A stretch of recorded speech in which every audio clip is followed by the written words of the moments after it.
an additional allocation to support capital investments will be provided. The requests of Bihar government for external assistance from multilateral development banks will be expedited. Our government has made concerted efforts to fulfill the commitments in Andhra Pradesh Reorganization Act. Recognizing the state's need for a capital, we will facilitate special financial support through multilateral development agencies. We will formulate a plan, Purvodaya, for the all-round development of the eastern region of the country, covering Bihar, Jharkhand, West Bengal, Odisha, and Andhra Pradesh. We will also support development of road connectivity projects, namely 1. Patna-Purnia Expressway, 2. Buxar-Bhagalpur Expressway, 3. Bodh Gaya, Rajgir, Vaishali and Darbhanga spurs, and 4. Additional 2-lane bridge over River Ganga at Buxar at a total cost of 26,000 crore rupees. നമസ്കാരം.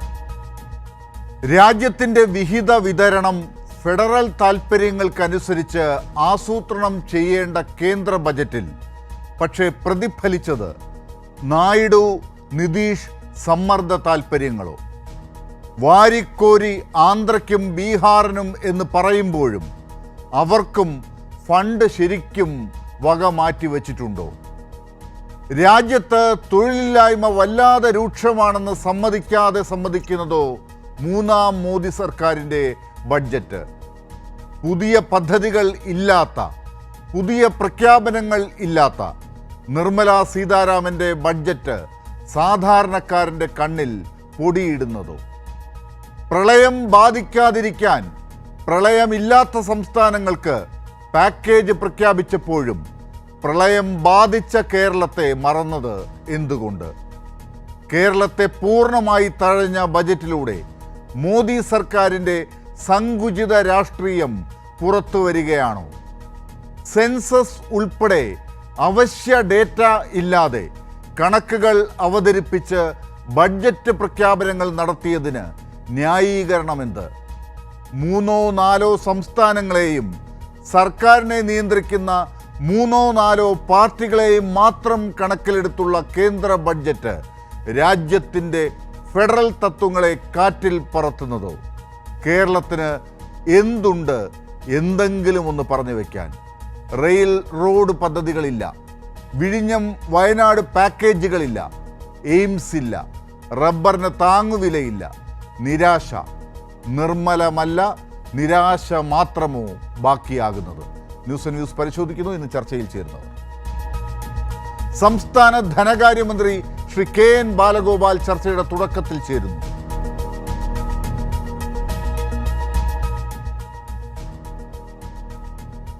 MP-യും CPIM നേതാവുമായ A റഹീം, കോൺഗ്രസ് വക്താവ് സേനാപതി Venu, BJP വക്താവ് TP Jayachandran master,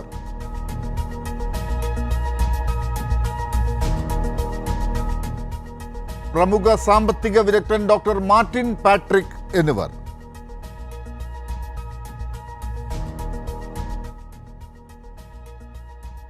ഇപ്പോൾ സംസ്ഥാന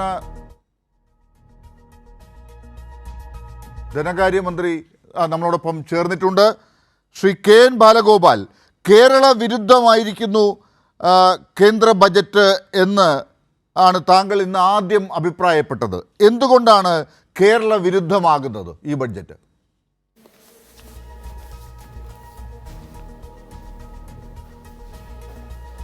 hello, എന്നോടാണോ? കേൾക്കുന്നില്ല. അതെ, Shri KN Balagopal, താങ്കൾക്ക് കേൾക്കാമെങ്കിൽ കേന്ദ്ര ബജറ്റ് അങ്ങേയറ്റം നിരാശാജനകമാണെന്നും തികച്ചും കേരള വിരുദ്ധമാണെന്നുമാണ് താങ്കൾ ഇന്ന് അഭിപ്രായപ്പെട്ടത്. എന്തുകൊണ്ടാണ് ഇത് കേരള വിരുദ്ധമാകുന്നത്?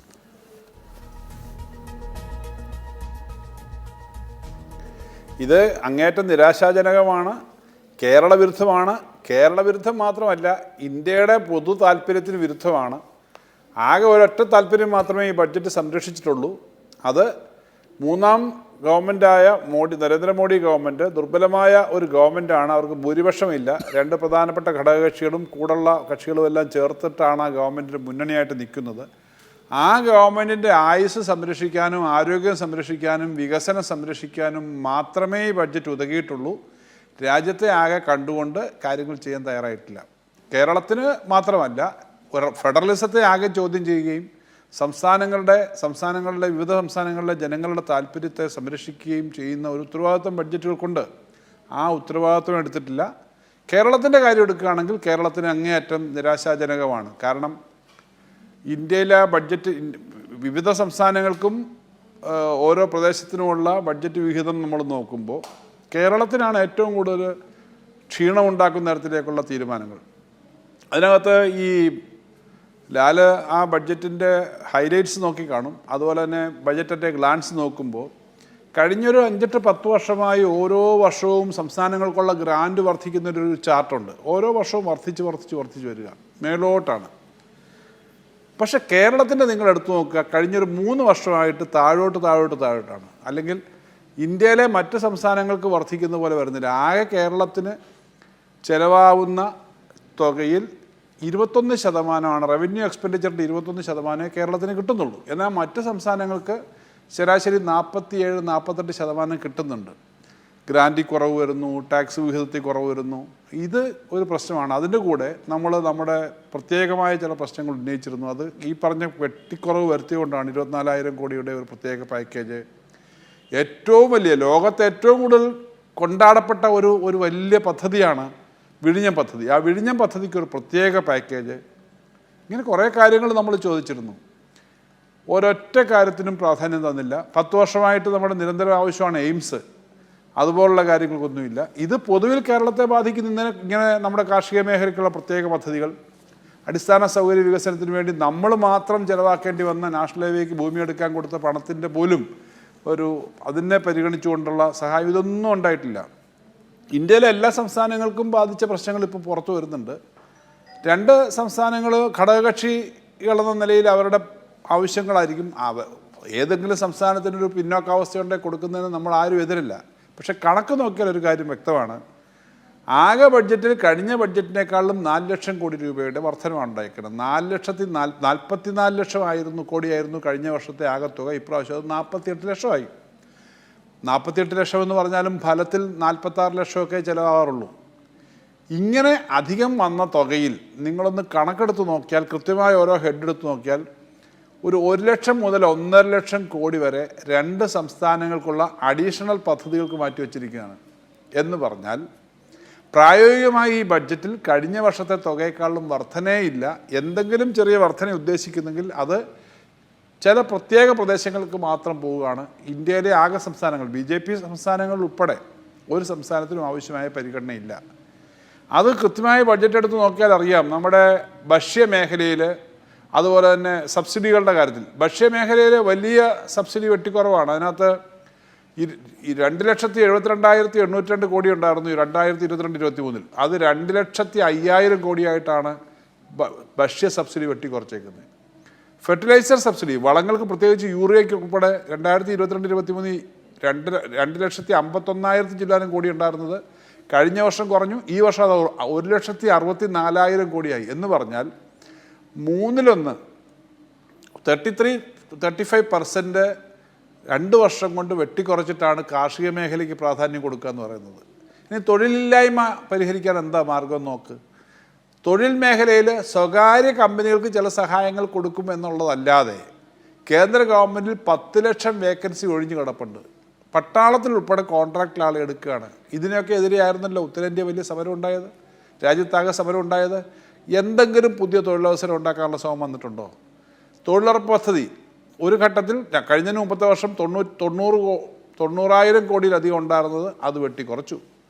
ഇങ്ങനെ ഓരോ മേഖലയിലും അംഗൻവാടിയുടെ മേഖല വെട്ടിക്കുറവുണ്ട്.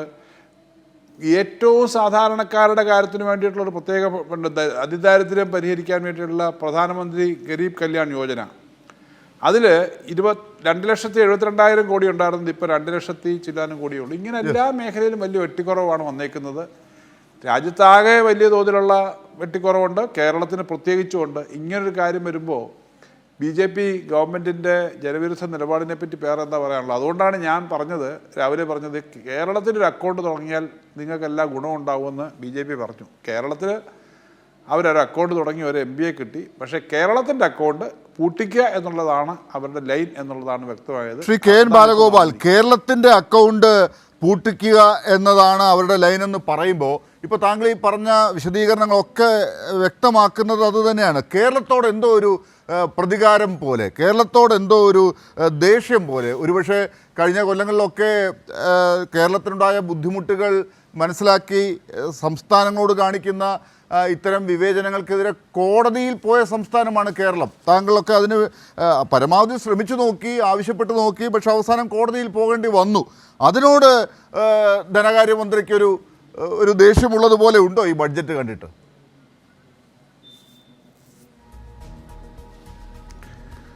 അങ്ങനെ ഞാനൊരു വ്യക്തിപരമായി ധനകാര്യമന്ത്രി ഒരു ദേഷ്യം കാണിക്കുന്നു എന്ന നിലയിലൊന്നും ഇതിനെ കാണുന്നില്ല. കാരണം BJPയുടെ ഒരു നയമാണ് അവർ നടപ്പിലാക്കുന്നതെന്നുള്ളതാണ്. എന്തായാലും നമ്മുടെ അവകാശങ്ങൾക്ക് വേണ്ടി ശബ്ദമുയർത്തുന്നതും പ്രതിഷേധിക്കുന്നതും രാഷ്ട്രീയമായി BJPക്ക് ഇഷ്ടമല്ല എന്നുള്ളതിന് സംശയമില്ല. അതവരുടെ സമീപനമാണ്. കോടതിയിൽ പോയി കോടതി പറഞ്ഞ എന്താ, ഭരണഘടനാപരമായിട്ട് കേരളം ഉന്നയിച്ച കാര്യങ്ങളിൽ അടിസ്ഥാനമുണ്ടെന്നല്ലേ. അപ്പോൾ ചില സംസ്ഥാനങ്ങൾ പ്രത്യേക പാക്കേജ് കൊടുക്കുക എന്ന് പറഞ്ഞാൽ അങ്ങനെ കൊടുക്കാൻ അവകാശമുണ്ട്. വെട്ടിക്കുറയ്ക്കുന്നത് ന്യായം എന്താ? ചിലരെ അധികം സഹായിക്കണം എന്നുള്ളതിനകത്ത് അവർ ഒരു സമീപനം എടുക്കുന്നു. അതിനകത്ത് തന്നെ വിവേചനമുണ്ട്. നേരത്തെ പറഞ്ഞതുപോലെ ഇതൊരു ജീവൻ രക്ഷാ ബഡ്ജറ്റാണ് എന്നാണല്ലോ പലരും പറഞ്ഞത്. നമ്മളിവിടെ പറഞ്ഞ കാര്യം തന്നെ. കാരണം BJP ഗവൺമെൻറ് വളരെ ദുർബലമായൊരു ഗവൺമെൻറ്റാണ്. അത് നമുക്ക് ആകെ വ്യക്തമാവുന്നുണ്ട്. നരേന്ദ്രമോദി ഗവൺമെൻറ്റിൻ്റെ കഴിഞ്ഞ 2 ഭരണകാലത്ത് ജനവിരുദ്ധമായിരുന്നു, കർഷക വിരുദ്ധമായിരുന്നു, തൊഴിലാളി വിരുദ്ധമായിരുന്നു, ചെറുപ്പക്കാർക്ക് തൊഴിൽ നൽകാത്ത നടപടിയായിരുന്നു. അഗ്നിവീർ പോലെ പട്ടാളത്തിൽ പോലും കരാറുകാരെ എടുക്കുന്നതിനെതിരായിട്ടുള്ള ശക്തമായ എതിർപ്പ് വന്നു. UP എടുത്താലും രാജസ്ഥാൻ എടുത്താലും ഏത് സംസ്ഥാനങ്ങളിലും അവർക്കെതിരായിട്ടുള്ള വികാരമുണ്ട്. ആ വികാരത്തെ പരിഹരിക്കാൻ ഒരു നിലപാട് ഇവിടെ സ്വീകരിച്ചിട്ടില്ല. ഭരണത്തിൽ നിലനിൽക്കാൻ വേണ്ടി ദുർബലമായ ഒരു മുന്നണി എന്ന നിലയിൽ അവർ കൂട്ടിപ്പിടിച്ചേക്കുന്ന ആളുകൾ പറഞ്ഞ കാര്യങ്ങൾ അവരുടെ ഒരു budget under pressure, budget under gun point എന്നൊക്കെ പറയാവുന്ന തരത്തിലേക്ക് ഒരു ബഡ്ജറ്റ് അവർ അവതരിപ്പിക്കാൻ നിർബന്ധിതമായി. പക്ഷേ ആ കാര്യം അവർ ചെയ്യുമ്പോഴും വളരെയേറെ ചില സംസ്ഥാനങ്ങളെ വളരെ നെഗറ്റീവായിട്ട് കാണുന്നു എന്നൊരു സമീപനം വന്നിരിക്കുന്നു. അവിടെയാണ് ഈ ഗവൺമെൻറ്റിൻ്റെ സമീപനത്തെ എതിർക്കേണ്ടത്. അതിനകത്ത് വ്യക്തിപരമായ ഏതെങ്കിലും ഒരാളുടെ കാര്യമല്ല. സംസ്ഥാനം കോടതിയിൽ പോയിട്ടുണ്ടെങ്കിൽ അത് നിയമപരമായിട്ട് നമ്മുടെ പ്രശ്നം പരിഹരിക്കാനാണ്. ആ കോടതി കേസെടുക്കരുതെന്നാണല്ലോ കേന്ദ്രം പറഞ്ഞത്. പക്ഷെ കോടതി എന്താ പറഞ്ഞത്? ഇതിനകത്ത് ഭരണഘടനാപരമായൊരു പ്രശ്നമുണ്ട്, അതുകൊണ്ട് ഭരണഘടനാ ബെഞ്ച് കേൾക്കട്ടെ. അപ്പോൾ ആ തരത്തിൽ നിയമപരമായ കാര്യങ്ങൾ നിൽക്കുന്നു. പക്ഷേ നിയമം വഴിയല്ല എല്ലാ കാര്യവും പരിഹരിക്കേണ്ടത്. ന്യായമായ ചർച്ചകളിൽ കൂടി പരിശോധിച്ച് പരിഹരിക്കാനാണ് കേന്ദ്രം തയ്യാറാവേണ്ടതെന്ന് തന്നെയാണ് ഞങ്ങളുടെ ഏറ്റവും പറയാനുള്ള ആദ്യത്തെ അഭിപ്രായം. ശ്രീ KN ബാലഗോപാൽ, ഒരുപക്ഷെ ഇങ്ങനെയൊക്കെയുള്ള സാമ്പത്തിക ബുദ്ധിമുട്ടുകൾ ഉള്ളപ്പോഴും, ഈ സാമ്പത്തിക ബുദ്ധിമുട്ടുകൾ നിലനിൽക്കുമ്പോഴും, കേന്ദ്രം തരേണ്ടത് തരാതിരിക്കുമ്പോഴും ഒക്കെ ഏറ്റവും ഒടുവിൽ വരെ കേരളം ഇപ്പോൾ പ്രഖ്യാപിച്ചിരിക്കുന്നത് കാര്യങ്ങൾ നടത്തി മുന്നോട്ട് പോകുന്നതാണ്. ക്ഷേമ പെൻഷൻ്റെ കാര്യത്തിലാണെങ്കിലും സർക്കാർ ജീവനക്കാരുടെ കാര്യത്തിലാണെങ്കിലും ഒക്കെ ബുദ്ധിമുട്ടില്ലാതെ നോക്കാൻ ശ്രമിക്കുമെന്ന് പ്രഖ്യാപിച്ച് കഴിഞ്ഞൊരു സർക്കാരാണ്. ധനകാര്യമന്ത്രി വല്ലാതെ ബുദ്ധിമുട്ടുന്നു എന്ന് സാമ്പത്തിക വിദഗ്ധർ പോലും മനസ്സിലാക്കുമ്പോഴും അത്യാവശ്യം വേണ്ട കാര്യങ്ങൾ നടപ്പിലാക്കാൻ ഏതു വിധേനയും കാര്യങ്ങൾ കണ്ടെത്തുന്നു എന്നുള്ളത് മനസ്സിലാക്കി വരുന്നുണ്ട് ആളുകൾ. അപ്പോൾ ആ നിലയ്ക്ക് കാര്യങ്ങൾ ചെയ്യുമെന്ന് കൃത്യമായ ബോധ്യമുള്ള ഒരു കേന്ദ്ര സർക്കാർ ഇനി ചെയ്യുന്നത് കാണട്ടെ. ഇതാ ഇപ്പോൾ പ്രഖ്യാപിച്ചിട്ടുണ്ടല്ലോ, കഴിഞ്ഞ മാസവും ചില കാര്യങ്ങളൊക്കെ പ്രഖ്യാപിച്ചിട്ടുണ്ടല്ലോ. എന്നാൽ ഇനി ചെയ്യുന്നത് കാണട്ടെ എന്നതാണോ ബഡ്ജറ്റിൽ കണ്ടത്? അതിനോട് എന്തായിരിക്കും പ്രതികരണം സംസ്ഥാനത്തിൻ്റെ? ഒരു കാര്യം വളരെ കൃത്യമാണ്. നേരത്തെ കേരളം സാമ്പത്തികമായി ബുദ്ധിമുട്ടിക്കുന്നു കേന്ദ്രം എന്ന് പറയുമ്പോൾ ഇത് വെറുതെയാണ് എന്ന് പറഞ്ഞിരുന്ന എല്ലാവരും, പ്രതിപക്ഷത്തിൻ്റെ നേതാക്കന്മാർ, MPമാരെല്ലാവരും ഇന്ന് ശക്തമായി കേന്ദ്രത്തിൻ്റെ നിലപാടിനെതിരെ പറഞ്ഞിട്ടുണ്ട്. കഴിഞ്ഞ MPs കോൺഫറൻസിലും അവർ പറഞ്ഞിരുന്നു. സംയുക്തമായിട്ട് നമുക്ക് ഇതിനെ എതിർക്കണമെന്ന് അവർ പറഞ്ഞു. നല്ല കാര്യമാണ്. കേരളത്തിലെ MPമാരിനകത്ത് ഒരാൾ BJP MP ആണ്. അദ്ദേഹം കേന്ദ്രമന്ത്രിയാണ്, മറ്റൊരു കേന്ദ്രമന്ത്രിയുണ്ട്. അവരുൾപ്പെടെ ഈ കാര്യത്തിനകത്ത് സമീപനം പറയണ്ടേ? ഒരുമിച്ച് കേരളത്തിന് വേണ്ടി പറയണം. അപ്പോൾ അങ്ങനെ പറയേണ്ട ഒരു സാഹചര്യം, ഞങ്ങളീ പറഞ്ഞതൊക്കെ ശരിയാണ് എന്ന് തെളിയിക്കുന്ന കണക്കുകളും കാര്യങ്ങളും വീണ്ടും വീണ്ടും വീണ്ടും ശരിയാണ് എന്ന് എല്ലാവരും അംഗീകരിക്കുകയാണ്. അങ്ങനൊരു കാര്യമുള്ളപ്പോഴും കേരളം കാര്യങ്ങൾ ചെയ്തു പോകുന്നു എന്നുള്ളത് ശരിയാണ്. കഴിഞ്ഞ മാർച്ച് മാസത്തിന് മുമ്പ് ശമ്പളം കൊടുക്കാൻ പോലും പറ്റാത്ത അവസ്ഥയിലേക്ക് കാര്യങ്ങൾ എത്തിക്കാമെന്നാണ് കേന്ദ്രം കരുതിയത് എന്ന് വ്യക്തമാണ്. അങ്ങനെ വരുമ്പം കേരളത്തിൽ വലിയ നെഗറ്റീവ് വരും. എന്തായാലും എന്തു വന്നാലും തെരഞ്ഞെടുപ്പിനകത്ത് 19 സീറ്റ് UDFും BJPയും കൂടാണ് ജയിച്ചതെന്നുള്ള കാര്യം മറന്നുകൊണ്ടല്ല ഞാൻ പറയുന്നത്. പക്ഷേ ശമ്പളം കൊടുക്കാതിരിക്കാനും മറ്റ് ആനുകൂല്യം കൊടുക്കാതിരിക്കാനുമുള്ള ശ്രമം നടത്തിയെങ്കിലും അത് അവർക്ക് പൂർണ്ണമായി വിജയിപ്പിക്കാൻ പറ്റില്ല. 5 മാസത്തെ പെൻഷൻ കുടിശ്ശിക ഉൾപ്പെടെ കുറേ കാര്യങ്ങൾ കൊടുക്കാനുണ്ട്. എങ്കിലും കണക്കുകൾ ഒരു കാര്യം വ്യക്തമാക്കുന്നുണ്ട്.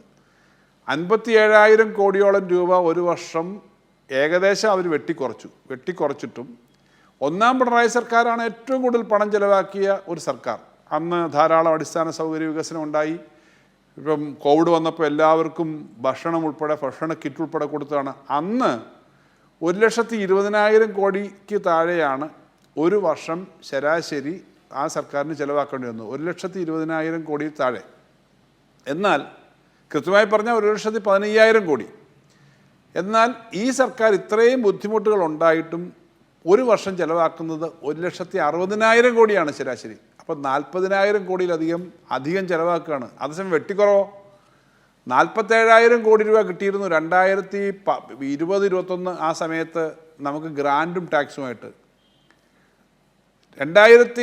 ആ സമയത്ത് ഗ്രാൻറ്റ് മാത്രം 33,000 കോടി കിട്ടിയിരുന്നു. ഈ വർഷം ഗ്രാൻറ്റ് എത്രയാണെന്നറിയോ? തൊട്ട് മുമ്പത്തെ വർഷം 11,000 കോടി. അത്രയേറെ വെട്ടിക്കുറച്ചിട്ടും നമ്മൾ ഇത്രയും ചെലവ് കൂട്ടി മുന്നോട്ട് പോവുക. യഥാർത്ഥത്തിൽ നമുക്ക് കിട്ടേണ്ട വലിയൊരു ശതമാനം കിട്ടിയിട്ടില്ല. 10,000-30,000 40,000 കോടിയും കൂടി കിട്ടാനുള്ളത് തരുന്നില്ല. അങ്ങനെ ഒരു സാഹചര്യം ഉണ്ടായിട്ടും നമ്മൾ മുന്നോട്ട് പോകുന്നു എന്നുള്ളത് കേരളത്തിൻ്റെ ഒരു വലിയ മെച്ചപ്പെട്ട ഒരു പൊതുവിൽ എല്ലാവരും ചേർന്ന് നമുക്ക് ചെയ്യാൻ പറ്റുന്നതാണ്. നികുതി ഉൾപ്പെടെയുള്ള കാര്യങ്ങൾ കിട്ടാനുള്ളത് ശേഖരിച്ച് കേന്ദ്രത്തിൽ നിന്ന് തരാതിരുന്നിട്ടും ഇത് മാനേജ് ചെയ്ത് പോകുന്നു എന്ന ചെറിയ കാര്യമല്ല. ഉദാഹരണത്തിന് പല മേഖല എടുത്താൽ കിഫ്ബിയുടെ കാര്യം എടുത്താൽ കിഫ്ബി ഇപ്പം 30,000 കോടിയാണ് കഴിഞ്ഞ 5-6 വർഷം കൊണ്ട് നമ്മൾ ചിലവാക്കിയത്. ഒന്നാം പിണറായി സർക്കാരിൻ്റെ സമയത്താണ് കിഫ്ബി തുടങ്ങിയത്. ആ സമയത്ത് 10,000 കോടിയോളം രൂപയുടെ പ്രൊജക്റ്റുകൾ പൂർത്തിയാക്കി. അതിനുശേഷം കഴിഞ്ഞ 3 വർഷക്കാലമായി 20,000 കോടി രൂപയാണ് ചിലവാക്കിയത്. അപ്പോൾ ആ മേഖലയിലെല്ലാം പണം ചിലവാക്കേണ്ടി വരുന്നു. ആ ഉത്തരവാദിത്വമുണ്ട്. പക്ഷേ കിട്ടാനുള്ള മുഴുവൻ പണം കിട്ടുന്നില്ല. അതുകൊണ്ടാണ് ഞാൻ പറഞ്ഞത് 40,000 കോടി രൂപ മുൻ 5 വർഷക്കാലത്തെ ഗവൺമെൻറ്റിനേക്കാളും അധികം ചിലവാക്കി മുന്നോട്ട് പോകുമ്പോഴും ഇനിയും കുറേ പണം നമുക്ക് കിട്ടാൻ അർഹമായതുണ്ട്. അത് തരുന്നില്ല എന്നുള്ള പ്രഖ്യാപനമാണ് ഈ ബഡ്ജറ്റിൽ വന്നേക്കുന്നത്. അതാണ് കേരളത്തിൻ്റെ പൊതു താല്പര്യത്തിന് എതിരാണ് ഈ ബഡ്ജറ്റ് എന്ന് പറയാൻ കാരണം. ശ്രീ കെ എൻ ബാലഗോപാൽ, ഒരു ചോദ്യം കൂടി ഞാൻ ചോദിക്കട്ടെ. ഇപ്പോൾ കേന്ദ്ര സർക്കാർ തിരുത്തുമെന്ന് താങ്കൾക്ക് തോന്നുന്നുണ്ടോ? സംസ്ഥാനങ്ങൾക്ക് അർഹതപ്പെട്ട വിഹിതം ലഭ്യമാക്കി കേരളത്തിന് ബുദ്ധിമുട്ടില്ലാത്തൊരു സ്ഥിതിയിലേക്ക് കാര്യങ്ങളെ കൊണ്ടുവന്ന് എത്തിക്കും, കഴിഞ്ഞ തവണത്തേതുപോലെ ആകില്ല, മുമ്പോട്ട് പോകാൻ പറ്റും എന്ന് താങ്കൾക്ക് തോന്നുന്നു? ശരിയായി കേൾക്കാൻ വയ്യ. കെ എൻ ബാലഗോപാൽ, താങ്കൾക്ക് കേൾക്കാമെങ്കിൽ കേന്ദ്ര സർക്കാർ തിരുത്തുമെന്ന് താങ്കൾക്ക് തോന്നുന്നുണ്ടോ? സംസ്ഥാനത്തിന് അർഹതപ്പെട്ട വിഹിതം ലഭ്യമാക്കും എന്ന് തോന്നുന്നുണ്ടോ?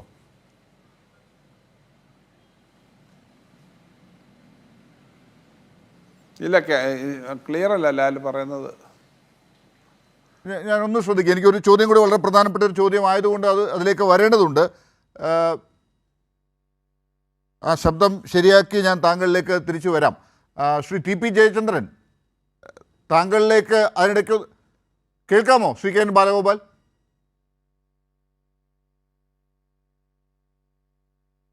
ശ്രീ കെ എൻ ബാലഗോപാൽ കേൾക്കുന്നുണ്ടോ?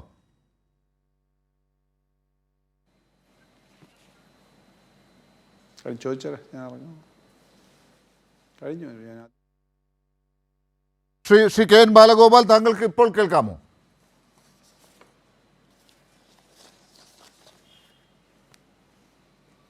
ഇല്ല, എനിക്ക് തോന്നുന്നത് ശബ്ദത്തിൽ ചെറിയ പ്രശ്നങ്ങളുണ്ട് എന്നാണ്. സാധിക്കുമെങ്കിൽ, അങ്ങേക്കും തിരക്കാണെന്നറിയാം, സാധിക്കുമെങ്കിൽ തിരിച്ചു വരാം. ശ്രീ TP ജയചന്ദ്രൻ, മറ്റതിഥികളൊക്കെ ഉണ്ട്. ശ്രീ റഹീമു അല്പസമയത്തിനകം നമ്മളോടൊപ്പം ചേരും. ഇപ്പോൾ മന്ത്രി പറഞ്ഞ കാര്യങ്ങളുണ്ടല്ലോ, ഒരു സർക്കാരിൻ്റെ ആയുസ് നീട്ടിക്കിട്ടാൻ വേണ്ടി ഇപ്പോൾ ഒരു ബഡ്ജറ്റ് അവതരിപ്പിക്കുക, അത് ഒന്നോ രണ്ടോ സംസ്ഥാനങ്ങൾക്കുള്ള ബഡ്ജറ്റ് മാത്രമാണ് എന്നൊരു ചീത്തപ്പേര് ഇന്നിപ്പോൾ ഉണ്ടായിട്ടുണ്ട്. നിർമ്മല സീതാരാമൻ്റെ കഴിഞ്ഞ കാലങ്ങളിലെ ബഡ്ജറ്റൊക്കെ അങ്ങനെ ഒരു രീതിയിലേക്ക് ആരും വിശേഷിപ്പിച്ചൊരു ബഡ്ജറ്റല്ല. അതാണിപ്പോൾ ആന്ധ്ര ബീഹാർ ബഡ്ജറ്റ് എന്ന് പറയുന്ന അവസ്ഥയിലേക്ക് കാര്യങ്ങളെ കൊണ്ടുവന്ന് എത്തിച്ചത്. കേരളം പോലൊരു സംസ്ഥാനം അർഹതപ്പെട്ടത് എന്ന രീതിയിൽ ചോദിച്ചിട്ടുള്ള 24,000 കോടിയെ കണ്ടില്ല എന്ന് നടിച്ചുകൊണ്ട് ഒരു ബഡ്ജറ്റ് ഈ രീതിയിൽ മുന്നോട്ട് പോയത് എന്തുകൊണ്ടാണ്? മോദിയുടെ ബഡ്ജറ്റ്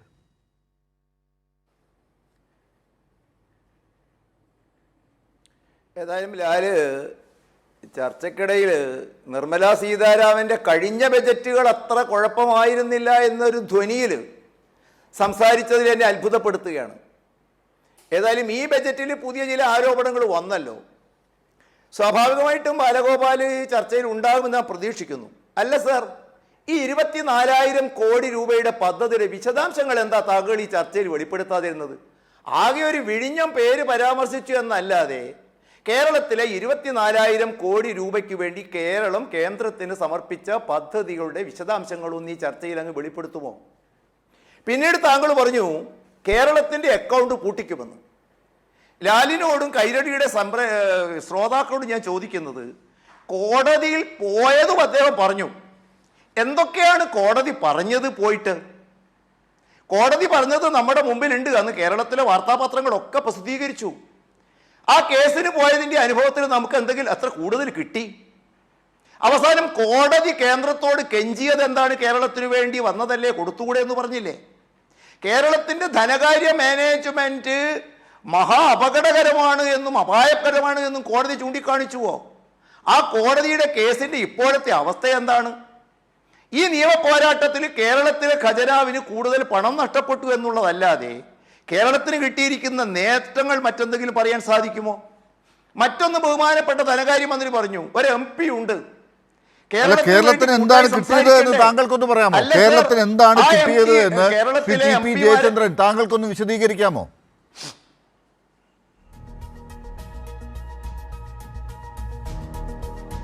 ലാലിനോട് നിങ്ങളുടെ സ്വതസിദ്ധമായ ആ പ്രവർത്തനം അവസാനിപ്പിക്കുമെങ്കിൽ മാത്രമേ നമുക്ക് ഈ ചർച്ച മുമ്പോട്ട് കൊണ്ടുപോകാൻ സാധിക്കുള്ളൂ. ലാലെ, സാധാരണ നിങ്ങൾക്ക് ഇഷ്ടമല്ലാത്ത കാര്യങ്ങൾ ആരെങ്കിലും സംസാരിക്കുമ്പോൾ ഇടപെടുക, തടസ്സപ്പെടുത്തുക, ചർച്ച കൊണ്ടുപോവുക എന്നുള്ള രീതി ഒരു സംവാദത്തിൻ്റെ വേദികയിൽ നല്ലതല്ല. നിങ്ങൾ എന്നോട് കുറേ ചോദ്യങ്ങൾ ചോദിച്ചു. MP പറഞ്ഞതിൻ്റെ കാര്യങ്ങളെക്കുറിച്ചാണ് ഞാൻ പറയുന്നത്. ഇനി ഞാൻ നിങ്ങളോട് ചോദിക്കുന്നത്, ഇന്ത്യ രാജ്യത്തിൻ്റെ ഭാഗമാണല്ലോ കേരളം. ഏറ്റവും അവസാനം പുറത്തു വന്നിരിക്കുന്ന ബജറ്റിൻ്റെ വിശദാംശങ്ങൾ പുറത്തു വന്നു കൊണ്ടിരിക്കുന്നതേ ഉള്ളൂ. കേരളത്തിലെ ബജറ്റ് ചർച്ചയുമായി ബന്ധപ്പെട്ട് വളരെ കൃത്യമായിട്ട് ചില വസ്തുതകൾ പുറത്തു വന്നുകൊണ്ടിരിക്കുന്നു. നോക്കൂ, കേരളത്തിലെ ഇന്ത്യ രാജ്യത്ത് ഏറ്റവും കൂടുതൽ കടലോരമുള്ള ഒരു സംസ്ഥാനമാണ് കേരളം. ഈ കടലോര മേഖലയിൽ 2023-24 ബജറ്റിൽ 1701 കോടി രൂപയായിരുന്നു വകയിരുത്തിയത്. ഇത് ഇത്തവണ 2616 കോടി രൂപയായി മാറി, വർദ്ധിച്ചിരിക്കുന്നു. 52% വർദ്ധിച്ചു. ലാൽ, ഈ പദ്ധതിയുടെ ഈ വർധനവിൻ്റെ ഏറ്റവും വലിയ ഗുണഭോക്താക്കൾ ആരായിരിക്കും? ഞാൻ ഒരു കണക്ക് കൂടി ലാലിൻ്റെ മുമ്പിൽ വെക്കുന്നു. PM മത്സ്യസമ്പന്ന യോജന എന്നൊരു പദ്ധതി കേന്ദ്രം വീണ്ടും പ്രഖ്യാപിച്ചിട്ടുണ്ട്. കഴിഞ്ഞ വർഷം ഉണ്ടായിരുന്നു. 1500 കോടി രൂപയായിരുന്നു അത് കഴിഞ്ഞ വർഷത്തെ വകയിരുത്തിയത്. ഈ തവണ 2352 കോടി രൂപയാണ്. 56% വർധനവ്.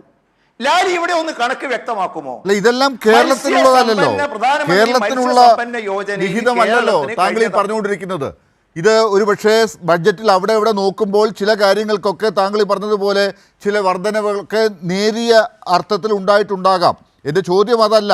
ഇത്രയും വിമർശനങ്ങൾ ഉണ്ടായിരിക്കുന്നു. ബീഹാറിനും ആന്ധ്രാപ്രദേശിനും പ്രത്യേക രീതിയിലുള്ള പാക്കേജുകൾ അവതരിപ്പിച്ചിരിക്കുന്നു. കേരളത്തിനൊരു പ്രത്യേക പാക്കേജ് ചോദിച്ചപ്പോൾ അതിൻ്റെ വിശദാംശങ്ങൾ ഈ ചർച്ചയിൽ പറയണം എന്നാണ് താങ്കൾ പറയുന്നത്. അതൊന്നും ചോദിച്ചിട്ടല്ലല്ലോ ഇന്നിപ്പോൾ നിർമ്മലാ സീതാരാമൻ ആന്ധ്രയ്ക്കും ബീഹാറിനും അല്ലെങ്കിൽ ഒഡീഷയ്ക്കുമൊക്കെ കൊടുത്തത്.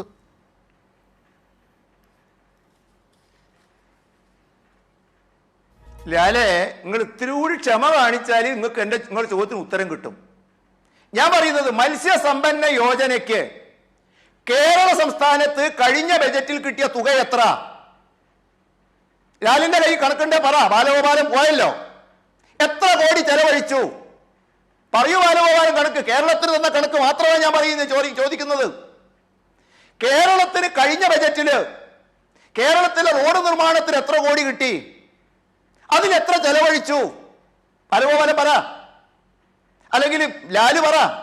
അല്ല, കേരളത്തിൽ ദേശീയ പാതയുടെ നിർമ്മാണത്തിൽ കേരളം മാത്രമാണ് ഇത്രയും വിഹിതം കൊടുക്കേണ്ടി വന്നിട്ടുള്ളത്. ദേശീയപാത നിർമ്മാണത്തിൽ ഇത്രയധികം കഷ്ടപ്പെടേണ്ടി വന്ന ഒരു സംസ്ഥാനവും ഇന്ത്യയിലില്ല.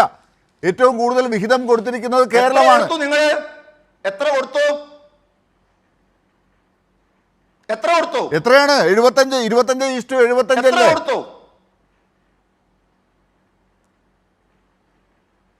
എന്തിന്? സ്ഥലമെടുപ്പിൽ 75 കേന്ദ്രം, 25 സംസ്ഥാനം. അതും നിർത്തിയതിൽ ആരറിഞ്ഞോ? അതും നിർത്തി. ആന്ധ്രാപ്രദേശ് 50%, ഒറീസ 100%, കർണാടക 30%, കേരളം 25%. 30 കൊല്ലം കണക്ക് പഠിപ്പിച്ച് അനുഭവിച്ച് ഞാൻ ചോദിക്കട്ടെ, 25, 30, 50, 100 ഏതാ വലുത്?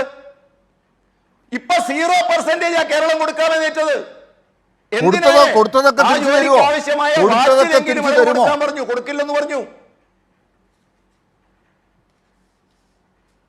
കേരളം വാങ്ങിയതൊക്കെ ഞങ്ങൾക്ക് തിരിച്ചു തരുമോ? ഈ രാജ്യത്തെ ജനങ്ങളിൽ നിന്ന് വാങ്ങിയതൊക്കെ നിങ്ങൾ തിരിച്ചു തരുമോ? ആർക്കാണ് സാർ ഇതിന്റെ ബെനിഫിറ്റ്? ഇനി നിങ്ങൾ ചോദിച്ച അടുത്ത ചോദ്യങ്ങൾ ചോദിക്കും, ഉത്തരം കൂടി കേൾക്കണ്ടല്ലോ അല്ലേ? ഞാൻ ചോദിക്കട്ടെ, സ്പെഷ്യൽ പ്രോജക്ട് എന്ന് പറഞ്ഞ പദ്ധതി പ്രഖ്യാപിച്ചത് പശ്ചിമ ബംഗാളിൽ പ്രഖ്യാപിച്ചിരിക്കുന്നു. അവിടെ ആരാ ഭരിക്കുന്നത്? ഹിമാചൽ പ്രദേശിന് കൊടുത്തിരിക്കുന്നു. ആരാ ഭരിക്കുന്നത്? അമൃത്സർ കൽക്കത്ത വ്യവസായ ഇടനാഴി പ്രഖ്യാപിച്ചിരിക്കുന്നു. അമൃത്സർ എവിടെ കിടക്കുന്നു? കൊൽക്കത്ത എവിടെ കിടക്കുന്നു? ഏത് സംസ്ഥാനം? പഞ്ചാബിലെ എല്ലാ എംപിമാരും ഇറങ്ങിയിട്ടുണ്ട്. കേന്ദ്ര ബഡ്ജറ്റിൽ അവർക്കൊന്നും ഇല്ല എന്ന് പറഞ്ഞിട്ട് അമൃത്സർ കൊൽക്കത്ത ഇടനാഴിയൊക്കെ പറയുമ്പോൾ പഞ്ചാബിലെ എംപിമാർ വിമർശനവുമായി രംഗത്തുണ്ട്. അസ്വസ്ഥനാവല്ല. എന്നെ ഒന്ന് കേൾക്കൂല. എന്നെ ഒന്ന് കേട്ടിട്ട് വിമർശിക്കൂ നിങ്ങൾ. കേരളം ചോദിച്ചിട്ടാണോ വന്ദേ ഭാരത് എക്സ്പ്രസ് കേരളത്തിന് തന്നത്? കേരളം ചോദിച്ചിട്ടായിരുന്നോ നിങ്ങൾ തന്നത്? ചോദിച്ചാൽ അത് കുറ്റം, ചോദിക്കാതെ തരും, എപ്പോഴെങ്കിലും അത് വാങ്ങിക്കൊള്ളണമെന്ന് പറയാൻ ഇതെന്താണ് സാർ? ബഡ്ജറ്റിൽ പറയില്ല കേരളത്തിന് കൊടുക്കേണ്ടത് കൊടുക്കില്ല. ഇന്നത്തെ ബഡ്ജറ്റിൽ റെയിൽവേക്ക് എത്രയുണ്ട്? ഇവിടുത്തെ പുതിയ റെയിൽ പാതകൾ എന്തൊക്കെ പ്രഖ്യാപിച്ചിട്ടുണ്ട്? കേരളത്തിൽ ചോദിച്ചാലൊന്നും കൊടുക്കില്ല. ചോദിക്കരുത്, ചോദിക്കാതെ തരുന്നത് വന്ദേ ഭാരത് തന്നതുപോലെ അപ്രതീക്ഷിതമായി വരും. അതാണ് സംഭവിക്കുക. ഇതാണ് ഉദ്ദേശിച്ചത്. ലാലെ, ഞാൻ നിങ്ങളോട് ക്ഷമാപൂർവ്വം ചോദിച്ചു, 24,000 കോടി രൂപയിൽ നിങ്ങൾ ചോദിച്ചത് എന്താണെന്നൊന്ന് ലാലി വ്യക്താക്ക്. നിങ്ങൾ ചോദിച്ചത് എന്താ? അല്ല, 24,000 കോടി രൂപയെ കുറിച്ച് മന്ത്രി കെ.എൻ. ബാലഗോപാൽ തന്നെ പറഞ്ഞല്ലോ. വെറുതെ ഒരു തുക ആവശ്യപ്പെടുകയായിരുന്നില്ല. ധന ഉത്തരവാദിത്ത നിയമപ്രകാരം സംസ്ഥാനത്തിന് അർഹതപ്പെട്ടതും എന്നാൽ കേന്ദ്ര സർക്കാർ എടുക്കാൻ അനുവദിക്കാതിരുന്നതുമായ തുകകളാണ് പ്രത്യേക സാമ്പത്തിക പാക്കേജായി കേരളം ആവശ്യപ്പെട്ടത്. താങ്കൾ കേൾക്കുന്നില്ല, താങ്കൾക്ക് ക്ഷമയില്ല. താങ്കൾക്ക് ഞാൻ പറയുന്നത് കേട്ടാൽ പ്രേക്ഷകർ കേൾക്കും, അറിയും എന്നുള്ളൊരു വേദനയുണ്ട്. അതുകൊണ്ടാണ് ഞാൻ വിശദീകരിച്ച് പറയുന്നത്. ഇത് വെറുതെ 24,000 കോടിയല്ല, ഒരു തുക ആവശ്യപ്പെട്ടതല്ല. ധന ഉത്തരവാദിത്ത നിയമപ്രകാരം സംസ്ഥാനത്തിന് അർഹതപ്പെട്ടതും എന്നാൽ കേന്ദ്ര സർക്കാർ എടുക്കാൻ അനുവദിക്കാതിരുന്നതുമായ തുകകളാണ്. എന്താണ് സാർ ടി.പി. ജയചന്ദ്രൻ സാർ, താങ്കൾക്ക് ഇപ്പോൾ ഈ കണക്ക് കേട്ടിട്ട് കണക്ക് മാഷിന്റെ ആ വീറും വാശിയില്ലാത്തത്? അല്ലല്ല, ഞാൻ വിചാരിച്ചു നിങ്ങൾ മ്യൂസിക് വന്നതുകൊണ്ടാ, സൗണ്ടിന് പ്രശ്നമുള്ളതുകൊണ്ടാ. ലാലി, എനിക്ക് ഒരു ക്ഷമക്കുറവില്ല. താങ്കൾ നിർത്തിയിട്ടുണ്ടെങ്കിൽ ഞാൻ തുടങ്ങാം. ഈ 24,000 കോടി രൂപയുടെ പ്രോജക്ടിന്റെ വിശദാംശങ്ങൾ എന്തൊക്കെയാണ് കേരളം ആവശ്യപ്പെട്ടെ? ബാലഗോപാൽ ഫോണ് കിട്ടുമല്ലോ, ഒന്ന് വെപ്പിക്കേ. ഇതാ രഹസ്യ രേഖയൊന്നും അല്ലല്ലോ. കേരളത്തിന് ആവശ്യപ്പെട്ട രേഖ രഹസ്യമല്ലല്ലോ. എന്ത് പദ്ധതിയാണ് കേരളം മുന്നോട്ട് വെച്ചത്? അതാണ് സാർ ഞാൻ താങ്കളോട് വീണ്ടും പറയുന്നത്. കേരളത്തിന് അർഹതപ്പെട്ട തുകയാണ് ചോദിച്ചത്. എന്നാൽ ബീഹാറും ആന്ധ്രയും അതല്ല പ്രത്യേക പാക്കേജായിട്ട് ആവശ്യപ്പെട്ടത് അവരുടെ വികസന ആവശ്യങ്ങളുടെ പേരിലാണ്. അധിക സാമ്പത്തിക സഹായം അവർ ആവശ്യപ്പെട്ടത് കേരളം അങ്ങനെയല്ല. എന്തർഹത? ഈ 24,000 കോടി രൂപയുടെ അർഹത എന്ത്? അതല്ലേ പറഞ്ഞത്, അതല്ലേ താങ്കൾ പറഞ്ഞത്. ധന ഉത്തരവാദിത്ത നിയമം താങ്കൾക്ക് അറിയാമോ? താങ്കൾക്ക് ധന ഉത്തരവാദിത്ത നിയമം, ഫിനാൻഷ്യൽ റെസ്പോൺസിബിലിറ്റി ആക്ടിനെ കുറിച്ച് താങ്കൾക്ക് അറിയാമോ? ലംഘിച്ചു എന്ന് പറഞ്ഞു എവിടെ എത്തി? കോടതി പോയില്ലേ? ലാലിനറിയാമോ കേന്ദ്ര ഗവൺമെന്റ് സംസ്ഥാനങ്ങൾക്ക് വിഹിതം കൊടുക്കുന്നതിന് ചില മാനദണ്ഡങ്ങളുണ്ട്. കേരളം തോന്നിയതുപോലെ ആസ്പത്രിയിൽ കിടന്ന ആൾക്ക് 2 ലക്ഷം രൂപ എടുക്കുന്നത് പോലെയല്ല. കേരളത്തിലെ മുഖ്യമന്ത്രിയുടെ MNR ഫണ്ടിലേക്ക് ഒരു പാർട്ടി നേതാവിന്റെ കുടുംബത്തിലേക്കുള്ള ചികിത്സാ ഫണ്ടിലേക്ക് കൊടുക്കുന്നത് പോലെയല്ല. ഒരു വ്യക്തിയുടെ കടം വീട്ടാൻ പണം എടുത്തു കൊടുക്കുന്നത് പോലെയല്ല. ഇന്ത്യ രാജ്യത്ത് കേന്ദ്രം ഭരിക്കുമ്പോൾ അതിനൊരു മാനദണ്ഡം. കാര്യങ്ങളൊക്കെ ആന്ധ്രാപ്രദേശിനും ബീഹാറിനും ഇതുവരെ കൊടുക്കാതിരുന്നത് ഈ ഉത്തരവാദിത്വവും ഈ അർഹതയൊന്നും കഴിഞ്ഞ കാലങ്ങളൊന്നും അറിയാത്തത് ഇപ്പൊ അറിയാൻ തോന്നുന്നത് എന്തുകൊണ്ടാണ്? അവിടെ NDAക്ക് വേണ്ട ഭൂരിപക്ഷം ഇല്ല എന്ന് മനസ്സിലായപ്പോൾ, ഇവർക്ക് കൊടുത്തില്ലെങ്കിൽ ഭരണം അങ്ങ് പോകുമെന്ന് തോന്നിയപ്പോൾ ഇതൊക്കെ ഇപ്പോൾ തോന്നുന്നത് എന്തുകൊണ്ടാണ് എന്ന ചോദ്യം കൂടിയുണ്ട്. ഞാൻ താങ്കളിലേക്ക് വരാം, താങ്കൾക്ക് അവസരം തരാം, കൂടുതൽ അവസരം തരാം. ഞാൻ ശ്രീ സേനാപതി വേണു, BJPയുടെ കേന്ദ്ര മന്ത്രിമാരും കേരളത്തിൽ നിന്നുള്ള മന്ത്രിമാരും UDFന്റെ MP-മാരും ഒക്കെ ഈ കേന്ദ്ര സർക്കാർ സമീപനത്തെ തിരുത്താൻ വേണ്ടി ശക്തമായി ഇടപെടുമോ? BJPയുടെ കാര്യം ഞങ്ങൾക്ക് പറയാൻ പറ്റില്ല, UDF MP-മാരുടെ കാര്യം അല്ല, തീർച്ചയായും ഇടപെടുമല്ലോ. ആ ഇടപെടലിന്റെ ഭാഗമായിട്ടല്ലേ ഇന്ന് തന്നെ പ്രതിഷേധ ശബ്ദവുമായിട്ട് UDFന്റെ MP-മാരെല്ലാവരും രംഗത്ത് വന്നിരിക്കുന്നത്. അപ്പോ നമ്മളിപ്പോ ഒരു ബഡ്ജറ്റിനെ കുറിച്ചുള്ള ചർച്ചയാണ് നടത്തിക്കൊണ്ടിരിക്കുന്നത്. ബഹുമാന്യായ ശ്രീ ജയചന്ദ്രൻ മാസ്റ്റർ ഇവിടെ പറഞ്ഞൊരു കാര്യങ്ങൾ അദ്ദേഹത്തോട്, BJPയുടെ പ്രതിനിധി ആയതുകൊണ്ട് ഞാൻ ചില കാര്യങ്ങൾ അദ്ദേഹത്തോട് ചോദിക്കാൻ ആഗ്രഹിക്കുന്നു. ഞാനൊരു ഇക്കണോമിസ്റ്റ് അല്ല, പക്ഷേ എന്താ പറഞ്ഞേ, ഒരു ഇക്കണോമിക്സ് പഠിച്ച ഒരു വിദ്യാർത്ഥി എന്ന നിലയിൽ, അല്ലെങ്കിൽ രാഷ്ട്രീയ പ്രവർത്തകൻ അറിയാനുള്ള കൗതുകത്തോടു കൂടി ഞാൻ അദ്ദേഹത്തോട് ചോദിക്കുന്നു. സാറേ, ഇന്നലെ നിങ്ങൾ പുറത്തുവിട്ട ഇക്കണോമിക്സ് സർവേ, ആ സർവേയിൽ നിങ്ങൾ ഞങ്ങളോട് പറഞ്ഞത് 6.5 ആണ് നമ്മുടെ GDP, എന്താ പറഞ്ഞ ആഭ്യന്തര ഉൽപാദനത്തിന്റെ വളർച്ച 6.5 എന്നാണ്. നിങ്ങൾ ഞങ്ങളോട് പറയുന്നത് നമ്മൾ $5 ട്രില്യൺ സമ്പദ്ഘടനയിലേക്ക് പോകുന്ന രാഷ്ട്രത്തെക്കുറിച്ചാണ്. നിങ്ങൾ ഞങ്ങളോട് പറയുന്നത് ഇപ്പോ ലോകത്തിലെ 3ാമത്തെ വലിയ ശക്തിയും 2047 ആകുമ്പോഴേക്കും ലോകത്തിലെ 1ാമത്തെ ശക്തിയുമാകും എന്നാണ് നിങ്ങൾ ഞങ്ങളോട് പറയുന്നത്. അങ്ങനെ പറയുന്ന നിങ്ങൾ 10 കൊല്ലത്തെ ഭരണത്തിന് ശേഷം അവതരിപ്പിച്ച ബജറ്റിൽ കഴിഞ്ഞ കൊല്ലത്തെ സാമ്പത്തിക വളർച്ച ഇറ്റ് വാസ് 8.2, അതിൽ നിന്ന് 6.5ലേക്ക് താഴുകയല്ലാതെ ഉയർന്നിട്ടില്ല. ഞാനപ്പോ എന്റെ ഒന്നാമത്തെ ചോദ്യം, 10 കൊല്ലത്തെ നിങ്ങളുടെ ഭരണത്തിന്റെ വികസന നേട്ടം, കാരണം നിങ്ങളുടെ ഗവൺമെന്റ് ആദ്യമായിട്ട് വരുന്നതല്ല, ഇത് 10 കൊല്ലത്തിന് ശേഷം 11ാമത്തെ കൊല്ലം നിങ്ങൾ ഞങ്ങളോട് പറയുന്നത് 2047 വികസിത ഭാരതത്തിലേക്ക് കുതിച്ചുകൊണ്ടിരിക്കുന്നു, അതിന്റെ വഴിയാണ് തുറന്നിരിക്കുന്നത്. അതാണല്ലോ പ്രധാനമന്ത്രി പാർലമെന്റിൽ പറഞ്ഞത്. ആ വഴി തുറന്നിരിക്കുന്ന നിങ്ങൾ അവതരിപ്പിച്ച ബജറ്റ് കഴിഞ്ഞ കൊല്ലത്തെക്കാളും നമ്മുടെ GDPയിൽ കുറവുണ്ടായിരിക്കുന്നു. എന്താണ് അതിന്റെ കാരണം? അത് അതിന്റെ ഇപ്പൊ അങ്ങ് കണക്കുകളെ കുറിച്ചാണല്ലോ ചോദിക്കുന്നത്. അതിന്റെ കാരണം എന്ത് എന്നറിയാൻ ഞങ്ങൾക്ക് താല്പര്യമുണ്ട്. അപ്പൊ ഞാൻ ആമുഖമായി അങ്ങയോട് പറയാൻ ആഗ്രഹിക്കുന്നു, ഈ വഴിയിലാണ് ഇന്ത്യ മുന്നോട്ട് പോകുന്നത് എങ്കിൽ 2047 നിങ്ങൾ ഉദ്ദേശിച്ചിടത്തൊന്നും എത്തത്തില്ല. ഞാൻ അങ്ങയോട് പറയാൻ ആഗ്രഹിക്കുന്നത്, നമ്മളെ സെൻട്രൽ സ്ട്രാറ്റജിക്കൽ ഓർഗനൈസേഷന്റെ ഒരു കണക്ക് അടുത്ത ദിവസം പുറത്തു വന്നിരുന്നു. അവർ പുറത്തുവിട്ട ഒരു കണക്കിന്റെ അകത്ത് പറഞ്ഞിരിക്കുന്നത് 82.9% തൊഴിലില്ലായ്മയുടെ നിരക്ക് എന്നുള്ള. ഒരുപക്ഷെ ഇന്ത്യയുടെ ചരിത്രത്തിലെ ഏറ്റവും വലിയൊരു തൊഴിലില്ലായ്മ നമ്മുടെ നാട്ടിൽ ഉണ്ടായിരിക്കുകയാണ്. ഇവിടെ ബഹുമാന്യായ മന്ത്രി അദ്ദേഹം ഭംഗ്യന്തരാണ് സൂചിപ്പിച്ച ചില കാര്യങ്ങൾ ഞാൻ അത് ജയചന്ദ്രന്റെ ശ്രദ്ധയിൽപ്പെടുത്താൻ പോവുകയാണ്. റെയിൽവേയിൽ മാത്രമായി അങ്ങറിയണം 3.5 ലക്ഷം ആളുകളുടെ വേക്കൻസി ഒഴിഞ്ഞു കിടക്കുന്നു. ഇപ്പൊ ബാലേശ്വർ എന്ന് പറയുന്ന സ്ഥലത്ത് ഒറീസയില് 1200 ആളുകളാണ് ട്രെയിനുകൾ 4 കൂട്ടിയിടിച്ച് അപകടത്തിൽ മരണപ്പെട്ടത്. അതിനെക്കുറിച്ച് അന്വേഷിച്ച കമ്മീഷൻ പറഞ്ഞതെന്ന് വെച്ചാൽ ലോക്കോ പൈലറ്റുമാരുടെ എണ്ണത്തിൽ കുറവ്. എത്രയാ കുറവ്? 16,000 എണ്ണമാണ് കുറയുന്നത്. ഇന്ത്യയിലെ പൊതുമേഖലാ സ്ഥാപനങ്ങളിൽ ആകെമാനമായിട്ട് സാറേ 10-12 ലക്ഷത്തോളം വേക്കൻസികൾ നിൽക്കുന്നു. വിവിധ സേനകൾ, ഇന്ത്യയിലെ ഏറ്റവും അധികം റെയിൽവേ കഴിഞ്ഞാൽ തൊഴിൽ കൊടുക്കുന്ന സംരംഭമാണ് ഇന്ത്യയിലെ സേനകൾ. അത് ആർമി ആണെങ്കിലും നേവി ആണെങ്കിലും എയർഫോഴ്സ് ആണെങ്കിലും പാരാമിലിറ്ററി ഫോഴ്സുകളാണെങ്കിലും അവിടെയൊക്കെ ഇപ്പൊ റിക്രൂട്ട്മെന്റിൽ ഇല്ല. റിക്രൂട്ട്മെന്റിന് പകരമായിട്ട് അഗ്നിവീർ, ഞാൻ അഗ്നിവീറിന്റെ ന്യായങ്ങളിലേക്കല്ല പോകാൻ ആഗ്രഹിക്കുന്നത്. നമ്മുടെ രാഷ്ട്രം ഇന്ന് നേരിടുന്ന ഏറ്റവും വലിയ പ്രതിസന്ധി എന്ന് പറയുന്നത് തൊഴിലില്ലായ്മയാണ്.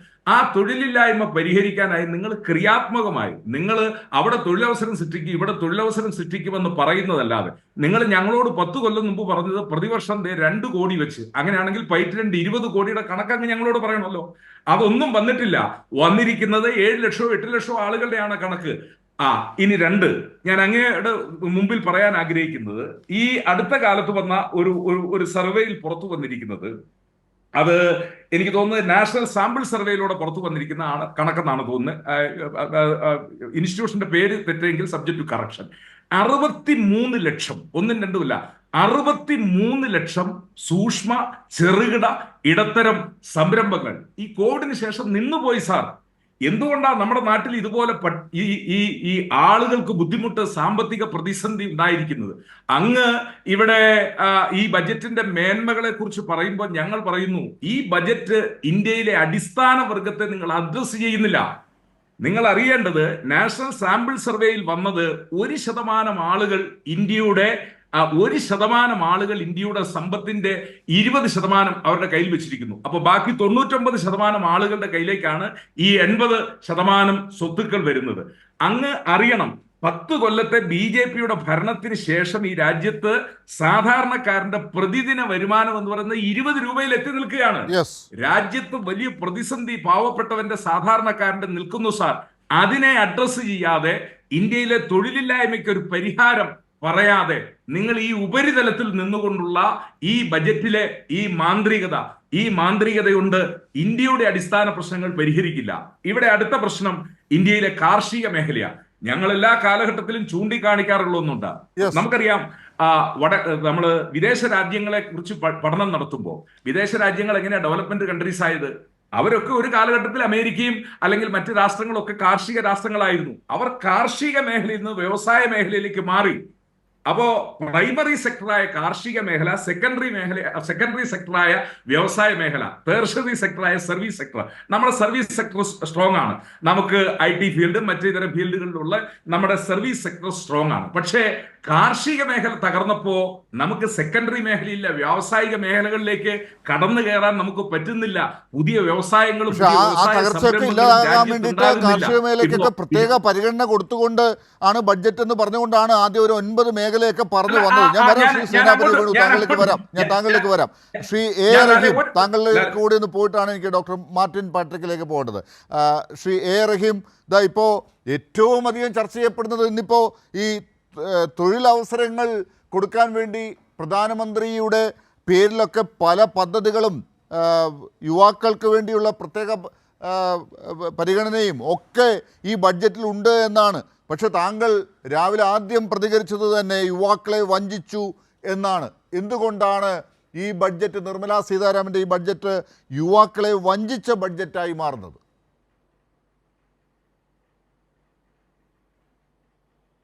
ഇത് യുവാക്കളെ വഞ്ചിക്കുക മാത്രമല്ല, യുവാക്കളെ അപഹസിക്കുന്ന ബഡ്ജറ്റ് കൂടിയാണ്.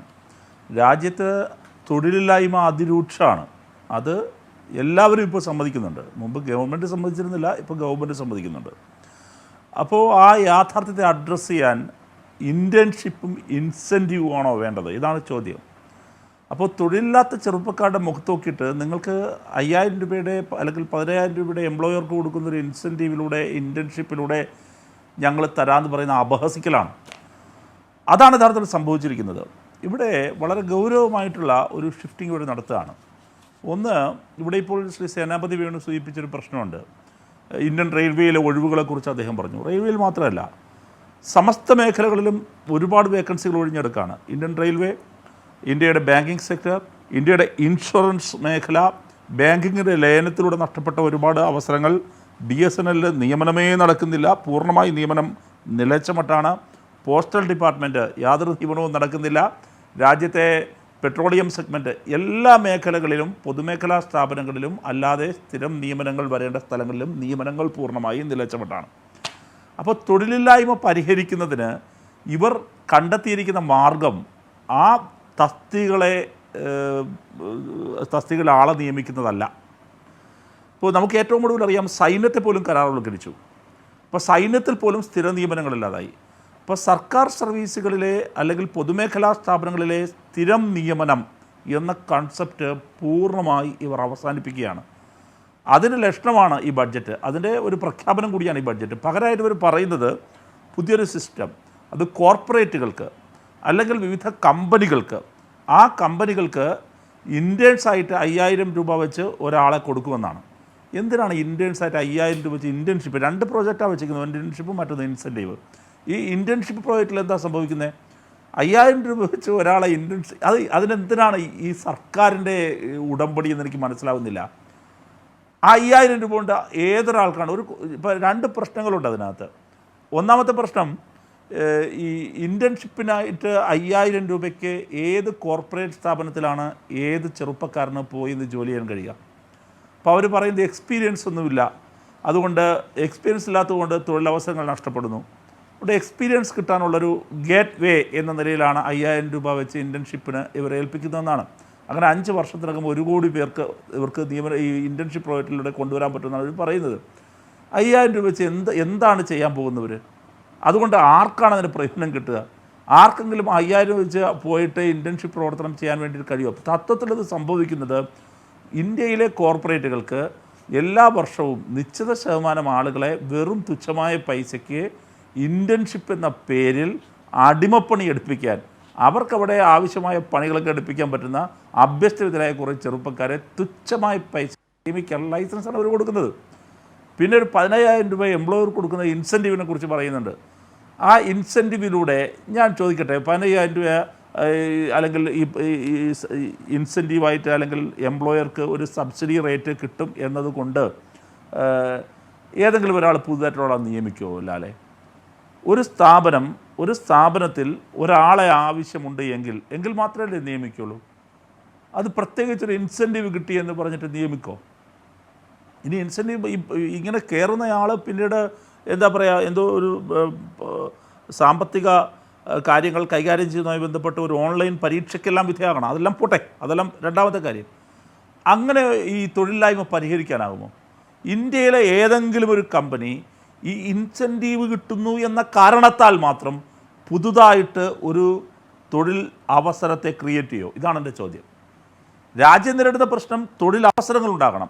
എക്കണോമിക് സർവേ റിപ്പോർട്ട് തന്നെ പറയുന്നത് പ്രതിവർഷം 78.5 ലക്ഷം തൊഴിലവസരങ്ങൾ സൃഷ്ടിക്കണമെന്നാണ് രാജ്യത്ത്. എൻ്റെ ചോദ്യം, നിങ്ങളുടെ ഇൻറ്റേൺഷിപ്പ് പ്രൊജക്റ്റ് കൊണ്ടോ ഇൻസെൻറ്റീവ് പ്രൊജക്റ്റ് കൊണ്ടോ എങ്ങനെയാണ് പുതിയ തൊഴിലവസരം സൃഷ്ടിക്കപ്പെടുന്നത്? എൻ്റെ കമ്പനി, ഞാനൊരു കമ്പനി നടത്തുന്നു, ശ്രീ ജയചന്ദ്രൻ ഒരു കമ്പനി നടത്തുന്നു. ആ കമ്പനി, ജയചന്ദ്രൻ്റെ കമ്പനി, അദ്ദേഹത്തിൻ്റെ കമ്പനിയിൽ ഇൻസെൻറ്റീവ് കിട്ടി എന്ന് പറഞ്ഞു മാത്രം ഒരു പുതിയ തൊഴിലവസരം സൃഷ്ടിക്കുമോ? നിങ്ങൾക്ക് ആവശ്യമുള്ള തൊഴിലവസരമല്ലേ നിങ്ങളവിടെ ആളുകളെ എൻഗേജ് ചെയ്യുള്ളൂ, അതല്ലേ ചെയ്യുള്ളൂ. അപ്പോൾ ഇവിടെ രാജ്യത്തെ സർക്കാരിൻ്റെ കമ്പനികളുടെ അവസ്ഥ എന്താണ്? അതാദ്യം പറ. സർക്കാരിൻ്റെ കമ്പനി, സർക്കാരിൻ്റെ ഒരു പ്രധാനപ്പെട്ട കമ്പനിയാണ് ഇന്നത്തെ കാലത്ത് BSNL. ആ BSNLൻ്റെ അവസ്ഥ എന്താ? ശ്രീ ജയചന്ദ്രൻ പറ. BSNLൻ്റെ ഇന്നത്തെ അവസ്ഥ എന്താണ്?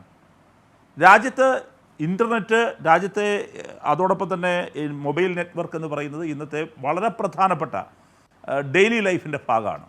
അപ്പോൾ വലിയ പ്രാധാന്യമുള്ളൊരു കമ്പനിയായിരുന്നു. ആ കമ്പനിയുടെ ഇന്നത്തെ അവസ്ഥ എന്താണ്?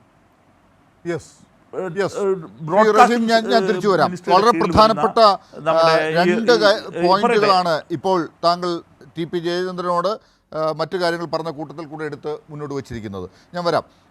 ഡോക്ടർ മാർട്ടിൻ പാട്രിക്ക്, ഇപ്പോൾ ഈ പറഞ്ഞ പ്രശ്നങ്ങളൊക്കെ ഉണ്ട്, അതിൻ്റെ കൂട്ടത്തിൽ തന്നെയാണ് ഈ അസമത്വം ആളുകളുടെ ഇടയിൽ വല്ലാതെ വളരുന്നു എന്ന് വലിയ രീതിയിൽ ചർച്ച ചെയ്തുകൊണ്ടിരിക്കുമ്പോഴാണ് ഇപ്പോൾ സംസ്ഥാനങ്ങൾ തമ്മിലുള്ള ഒരു അസമത്വം ബഡ്ജറ്റിൽ പ്രതിഫലിക്കുന്നത്. അതുകൂടാതെ ഇപ്പോൾ വലിയ നേട്ടമായി എടുത്തു പറയുന്നതാണ് ഈ ഇൻകം ടാക്സിൻ്റെ സ്ലാബിൽ മാറ്റം വരുത്തിയതിനെക്കുറിച്ച്. പക്ഷെ അത് പറയുമ്പോൾ തന്നെയാണ് ഈ കോർപ്പറേറ്റുകളുടെ നികുതിയേക്കാൾ കൂടുതൽ ഈ ഇൻകം ടാക്സ് സ്ലാബിലൂടെ സർക്കാർ പിരിച്ചെടുക്കുന്ന ഒരു ഘട്ടവും കൂടി ഇവിടെ ഇപ്പോൾ പ്രതിഫലിക്കുന്നത്. ഇതൊക്കെ താങ്കൾ എങ്ങനെയാണ് കാണുന്നത്?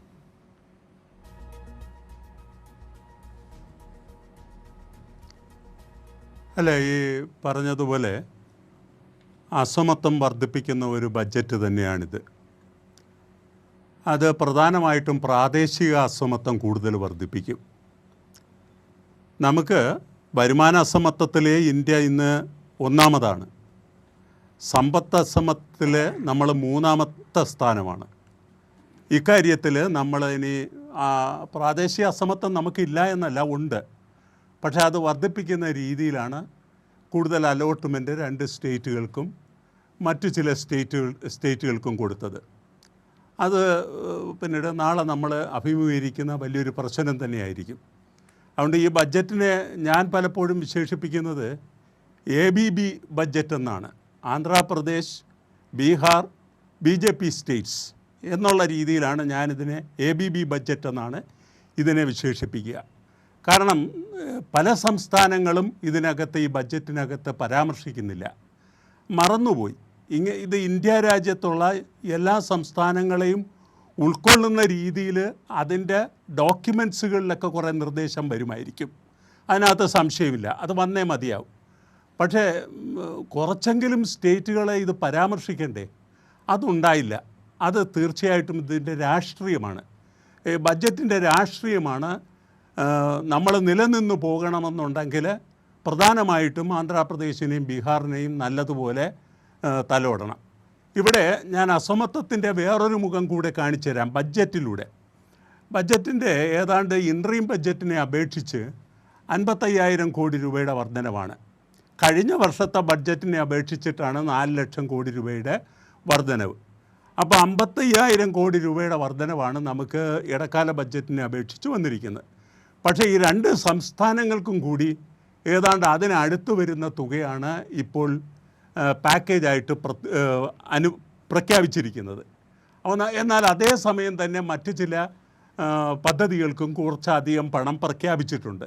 അപ്പോൾ ഇവിടെ ഉയരുന്ന ഒരു ചോദ്യം, ബാക്കി പണം എവിടെ നിന്ന് വരുന്നു?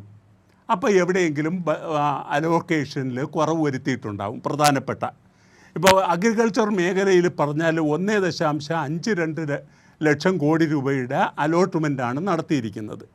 സ്വാഭാവികമായിട്ട് ഇത് നല്ലത് തന്നെയാണ്. പക്ഷേ നമുക്കിത് കാണാം, GDP-യുടെ പിന്നീട് മൊത്തം ചെലവിൻ്റെ ഏതാണ്ട് 3% വരുന്നുള്ളൂ.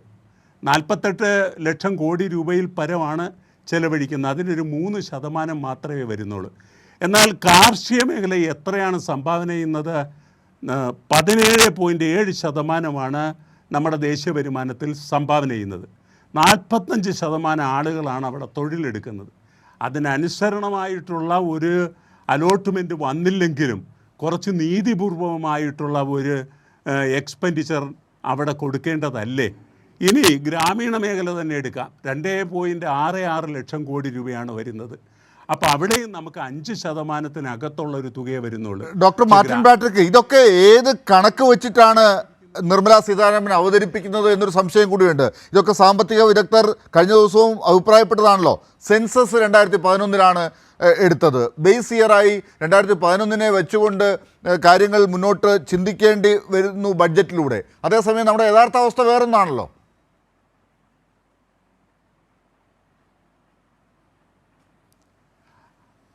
അല്ല, ഇത് ഇപ്പം നമുക്ക് ഉള്ള ഒരു വലിയ പ്രശ്നമെന്ന് പറയുന്നത്, ഭാരതത്തിലും മാത്രമല്ല പുറത്തുള്ള ആളുകളും ഭാരതത്തെ നോക്കിക്കൊണ്ട് പറയുന്നൊരു കാര്യം, എത്ര കണ്ട് നിങ്ങളുടെ ഡേറ്റയെ ഞങ്ങൾക്കിപ്പോൾ വിശ്വസിക്കാൻ പറ്റുമെന്നുള്ളതാണ്. ഒന്ന്, ഡേറ്റ പുതുക്കുന്നില്ല. സെൻസസ് 2021 നടക്കേണ്ടത് നമുക്ക് സ്വാഭാവികമായി ചില പ്രശ്നങ്ങൾ ഉണ്ടായിരുന്നു, അതുകൊണ്ട് നമുക്കത് മനസ്സിലാക്കാം. പക്ഷേ ഈ 24 നമ്മൾ അതിനെക്കുറിച്ച് ചിന്തിക്കേണ്ടതല്ലേ? അതുപോലെ തന്നെ NSSO കളക്ട് ചെയ്യുന്ന പല ഡേറ്റകളും ഇപ്പോൾ പുറത്തു വിടുന്നില്ല, അല്ലെങ്കിൽ അത് കളക്ട് ചെയ്ത് ഡേറ്റ പബ്ലിഷ് ചെയ്യുന്നില്ല. അപ്പോൾ ഡേറ്റ അവതരണത്തിൽ തൊഴിലിൻ്റെ കാര്യത്തിൽ പറഞ്ഞപ്പോൾ ഈ NSSO നല്ല ആധികാരികമായ ഡേറ്റയാണ് നമുക്ക് നേരത്തെ തന്നിരുന്നത്. ഇപ്പോൾ അവരിൽ നിന്ന് ഡേറ്റ വരുന്നില്ല. പിന്നെ ആ ഡേറ്റ ആരാണ് ചെയ്യുന്നത്? പീരിയോഡിക് ലേബർ സർവേ കുഴപ്പമില്ലാതെ പോകുന്നു എന്ന് സമ്മതിച്ചാലും centre for monitoring Indian economy പറഞ്ഞിരിക്കുന്നത് എക്കാലത്തെ ഉയർന്ന തൊഴിലില്ലായ്മയാണ് ഇന്ത്യയിൽ ഇപ്പോൾ വന്നിരിക്കുന്നുള്ളതാണ്. ഏറ്റവും ഒടുവിൽ 2024 ഇൻ്റർനാഷണൽ ലേബർ ഓർഗനൈസേഷൻ ഒരു ഇന്ത്യയിലെ ഏജൻസിയുമായിട്ട് പുറത്തുവിട്ടിരിക്കുന്ന എംപ്ലോയ്മെൻറ്റ് സർവേയും ഞെട്ടിപ്പിക്കുന്ന വിവരങ്ങളാണ് പറയുന്നത്. നിങ്ങളുടെ തൊഴിൽ കൂടിയിട്ടുണ്ടെങ്കിലും അതിനകത്ത് ഈ കൂടിയ തൊഴിൽ പ്രധാനമായിട്ടും വന്നിരിക്കുന്നത് സ്വയം തൊഴിൽ വഴിയാണ്, സെൽഫ് എംപ്ലോയ്മെൻറ്റ്. അതിൽ തന്നെ 18% സംഭാവന അൺപെയ്ഡ് ഫാമിലി ലേബറിൻ്റെതാണ്. ഈ ലോകത്ത് ഒരിടത്തും തന്നെ ഈ അൺപെയ്ഡ് ഫാമിലി ലേബർ എംപ്ലോയ്മെൻറ്റിൽ കൂട്ടിയിട്ട് കണക്കാക്കുന്നില്ല. ഇത്തരത്തിൽ ഡേറ്റയെ നമ്മൾ വികൃതമാക്കുകയും ഡേറ്റയെ നമ്മൾ തെറ്റിദ്ധരിപ്പിക്കത്തെ ഡേറ്റ കൊണ്ട് നമ്മളെ യെസ്, തെറ്റിദ്ധരിപ്പിക്കുകയും തീർച്ചയായും ഒരു ചെയ്യുന്ന ദേശീയ രീതി ബഡ്ജറ്റിലാണ് ഇങ്ങനെ പ്രതിഫലിക്കുന്നതെന്നാണ് ശ്രീ ടി പി ജയചന്ദ്രൻ. ഇത് പല കാര്യങ്ങളുണ്ട്. ഇപ്പോൾ ചുരുക്കി ചില ചോദ്യങ്ങളിലേക്ക് വന്നാൽ നേരത്തെ റഹീം ചോദിച്ചതുപോലെ ഇൻസെൻറ്റീവ് കൊണ്ട് എങ്ങനെയാണ് തൊഴിലവസരങ്ങൾ കൂടുന്നത്, സർക്കാരിൻ്റെ കമ്പനികൾക്ക് എന്താണ് സംഭവിച്ചത്, സേനാപതി വേണു ചോദിച്ചത് GDP-യിൽ കുറവ് വരുന്നതിനുള്ള കാരണം എന്താണ്, ഇപ്പോൾ ഡോക്ടർ മാർട്ടിൻ പാട്രിക് പറഞ്ഞ ഡേറ്റകളെ വിശ്വസിക്കാൻ പറ്റുന്നില്ല. അപ്പോൾ ഇതൊക്കെ ബഡ്ജറ്റിൽ മറച്ചുകൊണ്ട് ആന്ധ്രയിലും ബീഹാറിലും മാത്രം ഒതുങ്ങി നിന്നുകൊണ്ടുള്ള മോഡി സർക്കാരിൻ്റെ ജീവൻ രക്ഷിക്കുന്ന ഒരു ബഡ്ജറ്റിനപ്പുറം ഒന്നുമില്ല.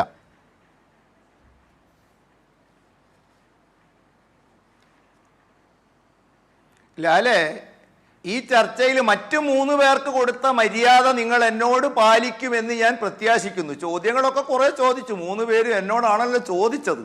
പക്ഷെ ലാൽ എത്രത്തോളം എൻ്റെ വായയിൽ കയറി തടസ്സപ്പെടുത്തില്ല എന്ന് എനിക്കൊരു ഉറപ്പുമില്ല. എന്നാൽ ഞാൻ തുടങ്ങാം, ലാൽ അനുവദിക്കുന്നത് വരെ. അപ്പം നോക്കൂ, സേനാപതി വേണു ചില കണക്കൊക്കെ എന്നോട് ചോദിച്ചു. അല്ല സർ, 60 കൊല്ലം ഇന്ത്യ ഭരിച്ചപ്പോൾ നിങ്ങളുടെ കണക്കുകളൊന്ന് പുറത്തു വിടുവോ? ലോകത്തിലെ സാമ്പത്തിക സ്ഥിതിയിൽ എത്രയായിരുന്നു? AK ആന്റണി പ്രതിരോധ മന്ത്രിയായപ്പോൾ പറഞ്ഞിരിക്കുന്ന ചില വാക്കുകൾ അതൊക്കെ തിരുത്തിയാണല്ലോ നിങ്ങൾക്ക് മുന്നോട്ട് പോകാൻ അവസരം തന്നത്. ഞാൻ ഇടപെടേണ്ടെന്ന് വിചാരിച്ചാലും താങ്കൾ പറയുന്നത് മുഴുവൻ അതാണ്. എന്താണ് നിർമ്മലാ സീതാരാമൻ ചെയ്തതെന്ന് ചോദിച്ചാൽ ഉടനെ മറ്റവരുടെ കാര്യങ്ങൾ 60 കൊല്ലം പറയും. നമ്മൾ ഇപ്പോഴത്തെ ബജറ്റിനെ കുറിച്ചാണ് പറയൂ പറയൂ, വേഗം പറയൂ. ഇവരൊക്കെ ചോദിച്ചതിന്റെ ഉത്തരം ലാല് പറയുമെങ്കിൽ ഞാൻ നിർത്താം. ലാല് സംസാരിച്ചോളൂ. അല്ല, എനിക്ക് പ്രതീക്ഷയില്ല താങ്കൾ ഇതിന് ഉത്തരം പറയുമെന്ന്. എന്നാൽ എനിക്ക് ഇടപെട്ട് പ്രേക്ഷകരെ അറിയിക്കണമല്ലോ. വിളിക്കരുത്. അല്ല, ലാല് പറയുന്ന ഉത്തരം പ്രതീക്ഷിച്ചാണെങ്കിൽ അത് നിങ്ങൾ റഹീമിനെയും സാമ്പത്തിക വിദഗ്ധനെയും വിളിച്ചാൽ മതി, എന്നെ വിളിക്കരുത്. എന്നെ സംസാരിക്കുമ്പോൾ നിങ്ങൾ ആരെയും തടസ്സപ്പെടുന്നില്ല, എന്നെ തടസ്സപ്പെടുത്തുന്നു കണ്ടിന്യൂസ് ആയിട്ട്. നോക്കൂ, തൊഴിലില്ലായ്മ നിരക്കിനെ കുറിച്ച് ഇവിടെ കുറെ കണക്കുകൾ സാമ്പത്തിക വിദഗ്ധനും റഹീമും ഒക്കെ പറഞ്ഞു. ഞാൻ അവരുടെ മുമ്പിലേക്ക് വെക്കട്ടെ സാർ. ഏറ്റവും അവസാനം 25/5/2024 റഹീമെ കേൾക്കണം, നിങ്ങൾക്ക് കിട്ടിയ കണക്കാണിത്. കേന്ദ്ര സ്റ്റാറ്റിസ്റ്റിക്കൽ ആൻഡ് പ്രോഗ്രാം ഇംപ്ലിമെന്റേഷൻ മന്ത്രാലയത്തിന്റെ periodic labour force survey report താങ്കളുടെ കൈവശം ഉണ്ടാകുമെന്ന് ഞാൻ വിചാരിക്കുന്നു. ഇല്ലെങ്കിൽ നെറ്റിൽ സെർച്ച് ചെയ്താൽ കിട്ടും. നട്ടാമുണയ്ക്കാത്ത അർദ്ധസത്യങ്ങളും അസത്യങ്ങളും വെച്ച് പറയുന്നവർ ഒരുപക്ഷെ ഇവിടെ മറച്ചു വെക്കുന്നത് ഇന്ത്യയിലെ ദേശീയ തൊഴിൽ രഹിത നിരക്ക് 17%.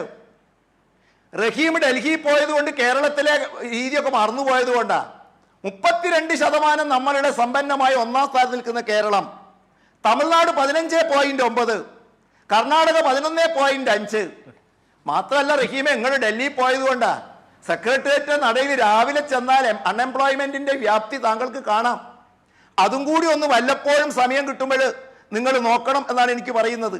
Banking, insurance, railway, income tax, BSNL നമ്മള് നോക്കുന്നത് സെൻസസും NSSO ഡേറ്റയും ഒക്കെ ആണല്ലോ. താങ്കൾ പറഞ്ഞ കേന്ദ്ര സർക്കാർ വകുപ്പിന്റെ സർവേ റിപ്പോർട്ടാണോ എനിക്കറിയില്ല. ലാലേ, ഞാനൊരു ഉത്തരം പറയുമ്പോൾ ലാൽ എന്തിനാ ഇങ്ങനെ അസ്വസ്ഥാകുന്നത്? ഇത് ആളുകൾക്ക് മനസ്സിലാകട്ടെ താങ്കൾ എന്താണ് പറയുന്നത്. താങ്കളോടല്ലാതെ ഞാൻ വേറെ ആരോടാണ് ഞാൻ KSRTCയുടെ കണക്കൊന്ന് പറയുമോ? വാട്ടർ അതോറിറ്റിയുടെ കണക്കുണ്ടോ? വാട്ടർ അതോറിറ്റിയുടെ കണക്കുണ്ടോ? കേരളത്തിലെ പൊതുമേഖലാ സ്ഥാപനങ്ങളുടെ തൊഴിലില്ലാത്ത ഗ്യാപ്പിനെ കുറിച്ച് പറയുമോ? ജനങ്ങളെ സാധാരണക്കാരനെ ബാധിക്കുന്ന സ്കൂളിലെ അധ്യാപക തസ്തികയുടെ കണക്കിനെ കുറിച്ച് പറയുമോ? ഇതെല്ലാം നമ്മൾ ചർച്ച ചെയ്യുന്നതാണ്. താങ്കൾ ഈ പറയുന്നത് കേന്ദ്ര സർക്കാർ നിർമ്മലാ സീതാരാമൻ കേരളത്തിൽ KN ബാലഗോപാലിനോട് മത്സരിച്ചാണ് ബഡ്ജറ്റ് അവതരിപ്പിക്കുന്നതാണോ? കേരളം കൂടി ഉൾപ്പെടുന്ന ഒരു സംസ്ഥാനവും കൂടി ഉൾപ്പെടുന്ന ഇന്ത്യയിലെ എല്ലാ സംസ്ഥാനങ്ങളെയും ഉൾക്കൊള്ളുന്ന ഒരു ബഡ്ജറ്റല്ലേ അവതരിപ്പിച്ചത്. അത് ഇതെല്ലാം തിരുത്തിപ്പോണ്ടേ? നിങ്ങൾ ഈ ബഡ്ജറ്റിലൂടെ എല്ലാം കൊടുത്താലാണല്ലോ സംസ്ഥാനങ്ങൾക്ക് എന്തെങ്കിലും ചെയ്യാൻ പറ്റുക. ഇവര് ചോദിച്ചതിന് മറുപടി പറഞ്ഞിട്ട് പോരെ പുതിയ ചോദ്യം? പറയൂ. ഇവര് ചോദിച്ചതിന് ഉത്തരം പറഞ്ഞിട്ട് പോരെ പുതിയ ചോദ്യം? ഇനിയിപ്പോ എന്റെ സാമ്പത്തിക വിദഗ്ധൻ, ഞാൻ അദ്ദേഹത്തോട് ബഹുമാനത്തോട് ചോദിക്കുന്നു, എന്താ ABB ബജറ്റ് ഏത് BJP ഭരിക്കുന്ന സംസ്ഥാനങ്ങളുടെ പേരാണ് സർ പരാമർശിച്ചത്? ഒന്ന് പറയുമോ നിങ്ങൾ? പരാമർശിച്ചു. ബംഗാൾ BJP ഭരിക്കുന്ന സംസ്ഥാനമാണോ? ഹിമാചൽ പ്രദേശ് BJP ഭരിക്കുന്ന സംസ്ഥാനമാണോ? ബാംഗ്ലൂർ പറഞ്ഞു, ബാംഗ്ലൂർ BJP ഭരിക്കുന്ന സംസ്ഥാനമാണോ? അതിനകത്ത് സർ ഗുജറാത്ത് എവിടെയെങ്കിലും പരാമർശിച്ചോ? UP എവിടെയെങ്കിലും പേരെടുത്ത് പറഞ്ഞോ? ഒരു സാമ്പത്തിക വിദഗ്ധന്റെ മേലങ്കിയൊക്കെ അണിഞ്ഞ് പറയുമ്പോൾ വസ്തുതകളുമായിട്ട് നിരന്നിപ്പോവേണ്ടതല്ലേ? ഇനി ഈ സാമ്പത്തിക ഉദ്ധരണി ഞാൻ ചോദിക്കട്ടെ സർ, തൊഴിൽ എന്ന് പറയുന്നത് സർക്കാർ ഉദ്യോഗം മാത്രമാണോ? സെൽഫ് എംപ്ലോയ്മെന്റ് തൊഴിലല്ലേ? ഈ രാജ്യത്ത് സർക്കാർ ജോലി മാത്രമാണോ ജോലിയായിട്ട് അളന്നിരിക്കുന്നത്? സ്വയം തൊഴിൽ പദ്ധതികളിലൂടെ ആർജിക്കുന്നവർ, സ്വന്തമായി വരുമാനം കണ്ടെത്തുന്നവർ, സർക്കാർ ജനറേറ്റ് ചെയ്യുന്ന തൊഴിൽ എവിടെ? ഇതാണ് ചോദിച്ചത്. സർക്കാർ പരോക്ഷമായി സമ്മതിക്കുന്നത് മനസ്സിലാക്കാം, പക്ഷെ തൊഴിൽ ജനറേറ്റ് ചെയ്യുന്നത് എവിടെ എന്ന് ചോദിക്കില്ലേ?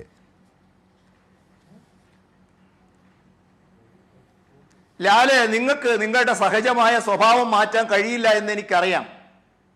കാരണം നിങ്ങൾ എന്നെ തടസ്സപ്പെടുത്തിക്കൊണ്ടേയിരിക്കും. ഞാൻ നിങ്ങളോട് ചോദിക്കുന്നു സർ, ഇന്ത്യ രാജ്യത്തെ കണക്കുകൾ ഇവിടെ പുറത്തു വരുന്നു. ഞാൻ നിങ്ങളോട് ചോദിക്കുന്നു, ലോകത്തിലെ പഞ്ചസാര ഉത്പാദനത്തിൽ ഇന്ത്യ 1-ാം സ്ഥാനത്തെത്തി. തൊഴിലവസരങ്ങളില്ലാതെ രാജ്യത്തിന് 1-ാം സ്ഥാനത്തെത്താൻ സാധിക്കുമോ? മൊബൈൽ ഫോൺ ഉത്പാദനത്തിൽ ലോകത്തിൽ 2-ാം സ്ഥാനത്ത് ഇന്ത്യ എത്തി. തൊഴിലവസരങ്ങൾ വർദ്ധിക്കാതെ ചെയ്യാൻ സാധിക്കുമോ? 55,000 കിലോമീറ്റർ ദേശീയപാത ഇന്ത്യ ഉത്പാദിപ്പിച്ചു. പണ്ടുള്ളതിൽ നിന്നും വ്യത്യസ്തമായി വൻതോതിൽ നടക്കുന്നു. അതിന്റെ ഫലമായി തൊഴിലില്ല.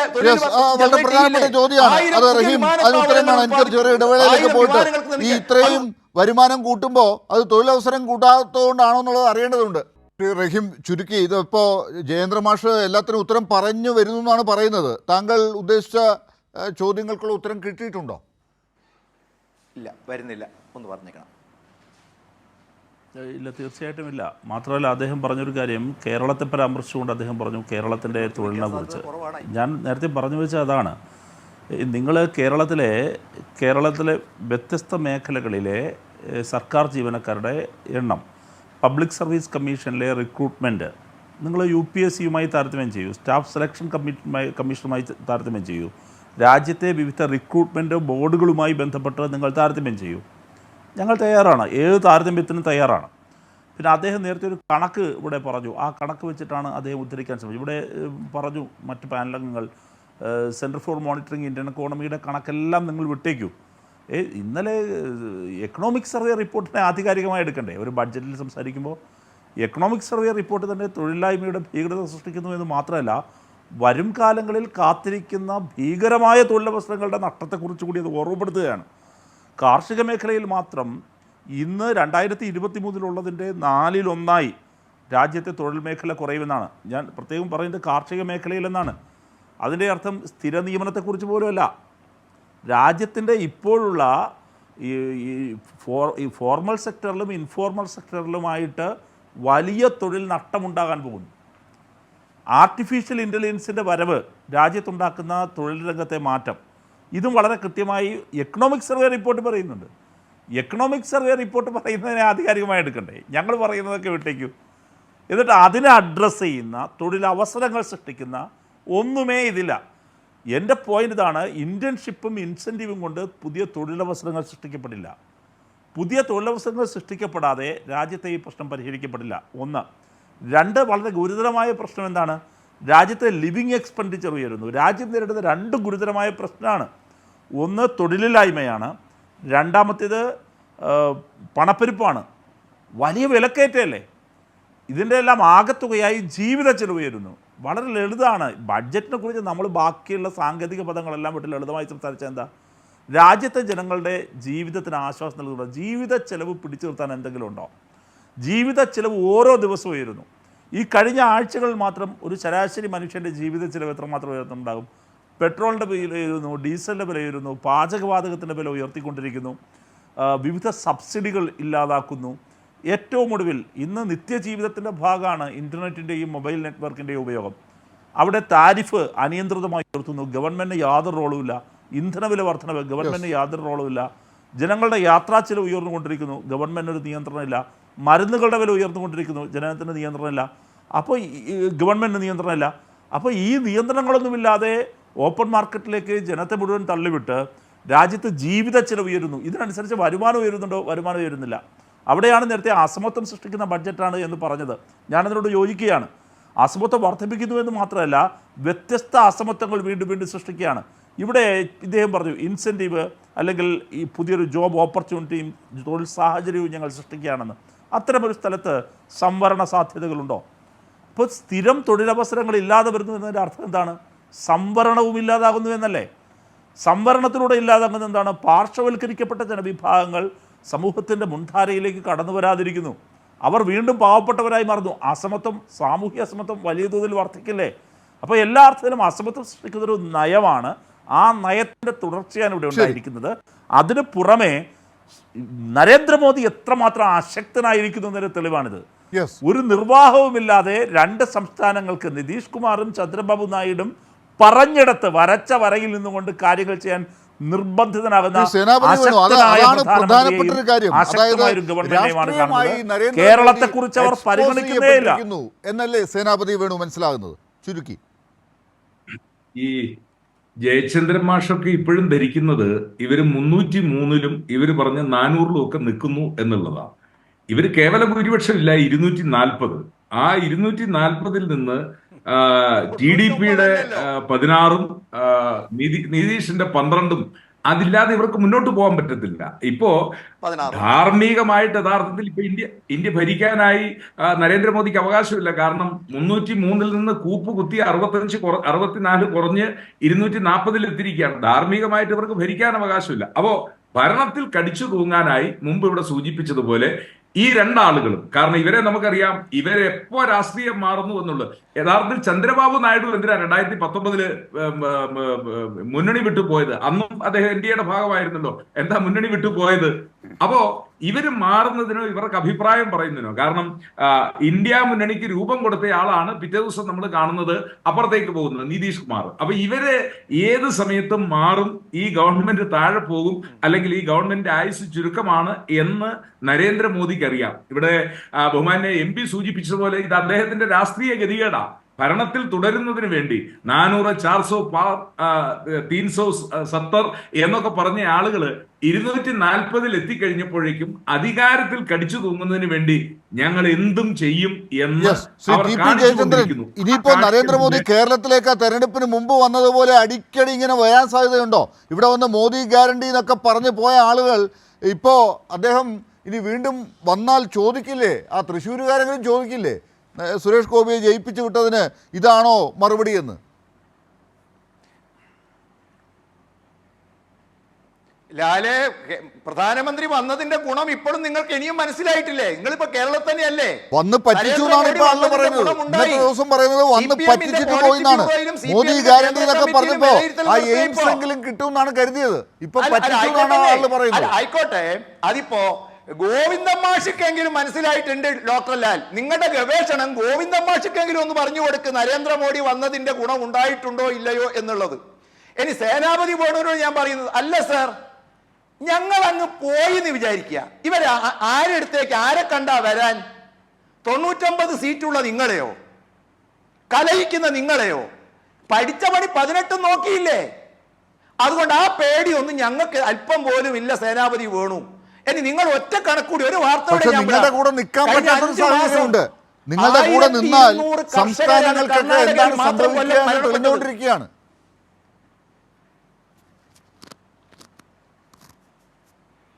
ഇന്ത്യ രാജ്യത്ത് 4ഓ 5ഓ സംസ്ഥാനമുള്ളൂ. അതിൽ ഹരിയാനയും ബംഗാളും ഒക്കെ കിട്ടിയിട്ടുണ്ട് ലാലെ.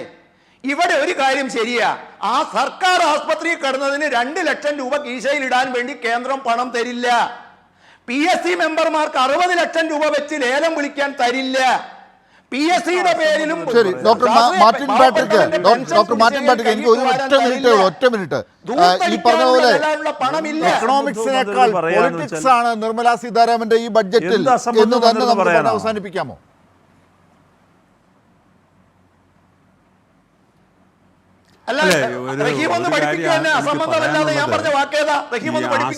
ഉൾപ്പെടെയുള്ള 60 ലക്ഷം രൂപ ഇവിടെ നിന്ന് പിരിച്ചുകൊണ്ട് പോകുന്ന തുക നിങ്ങൾക്ക് തന്നാൽ മതി. നിങ്ങൾ കേരളത്തിൽ നിന്ന് പിരിച്ചുകൊണ്ട് പോകുന്ന തുകയില്ലേ, ആ തുക ഇവിടെ തന്നാൽ മതി. അത് കേരളത്തിന്റെ അവകാശമാണ്. കേരളത്തെ പരിഗണിക്കുന്നില്ല, തമിഴ്നാടിനെ പരിഗണിക്കുന്നില്ല, നിങ്ങൾക്ക് ഇഷ്ടമില്ലാത്ത സംസ്ഥാനത്തെ പരിഗണിക്കുന്നില്ല. അങ്ങനെയൊന്നും അങ്ങനെയല്ല. അതൊക്കെ കിട്ടുന്നില്ല നിങ്ങൾ പറ. കിട്ടുന്നില്ല നിങ്ങൾ പറ. ഇതാണോ മറുപടി? ഇതാണോ മറുപടി? ഒരു സംസ്ഥാനത്തേക്ക് അപമാനിക്കരുത്. ഒരു സംസ്ഥാനത്തെ താങ്കൾ കൂടി ഉൾപ്പെടുന്ന സംസ്ഥാനത്തേക്ക് അപമാനിക്കരുത്. പറയൂ, നിങ്ങൾ കണക്ക് പറയൂ. സംസ്ഥാനത്ത് നിന്ന് ഒരു സംസ്ഥാനത്ത് നിന്ന് ഒരു ഉൾപ്പെടുന്ന ഇന്ത്യ രാജ്യത്തെ നിങ്ങൾ അവമാനിക്കുമ്പോൾ ഞാൻ പറയും, കോടതിയിൽ പോയി കേസ് തോറ്റ നിങ്ങൾ ജനങ്ങളെ തെറ്റിദ്ധരിപ്പിക്കരുത്. ബാലഗോപാലൻ പോയല്ലോ കോടതിയിൽ, എന്തുണ്ടായി? എവിടെ തോറ്റു? ഏത് കേസ്? നിങ്ങളൊരു MP കൂടിയാണ്. ഏത് കേസ് തോറ്റു? ഇന്ത്യ രാജ്യത്തിന്റെ ഭാഗമാണ് നിങ്ങളും ഞാനും. കേരളം ഇന്ത്യയുടെ ഭാഗമാണ്. അത് ഓരോ സംസ്ഥാനത്തും തുകയല്ല. ഇന്ത്യ രാജ്യത്ത് ധനവിനിയോഗത്തിന് ഒരു മാനദണ്ഡമുണ്ട്. ആ മാനദണ്ഡം ലംഘിച്ചിട്ടുണ്ടെങ്കിൽ നിങ്ങൾക്ക് കോടതിയിൽ പോകാം. നിങ്ങൾ കോടതിയിൽ പോയി ധനകാര്യ കമ്മീഷന്റെ നിർദ്ദേശങ്ങളുണ്ട്, ഭരണഘടനാ തത്വങ്ങളുണ്ട്. അല്ലാതെ നരേന്ദ്രമോദിക്ക് ഇഷ്ടതുപോലെ എഴുതി വെക്കേണ്ടതല്ല. അതുകൊണ്ടാണ് വ്യത്യസ്ത സംസ്ഥാനങ്ങൾ പ്രതിഷേധിക്കുന്നത്. ഇത് കേരളം മാത്രമല്ല, ഇത് കേരളം മാത്രമല്ല. കോടതിയിൽ പോയിട്ട് രക്ഷ കിട്ടിയിട്ടില്ല. ഞാൻ വളരെ ഉത്തരവാദിത്തത്തോടെ വളരെ ഉത്തരവാദിത്തത്തോടെ പറയുന്നത്. സുപ്രീം കോടതി എന്ത് പറഞ്ഞു? ഡോക്ടർ മാർട്ടിൻ പാട്രിക്, ഇപ്പോ ഇതാണ് ഇപ്പോ മറുപടി എന്നത്. ഇ.പി. ജയചന്ദ്രൻ പറഞ്ഞുകൊണ്ടിരിക്കുന്നത് എല്ലാം രാഷ്ട്രീയം മാത്രമാണ്. എന്ത് നിർമ്മലാ സീതാരാമൻ ഇന്ന് രാജ്യത്തിന് കൊടുത്തു എന്നുള്ളതിന് ഉത്തരവില്ല. ഒന്നും പറഞ്ഞിട്ടില്ല.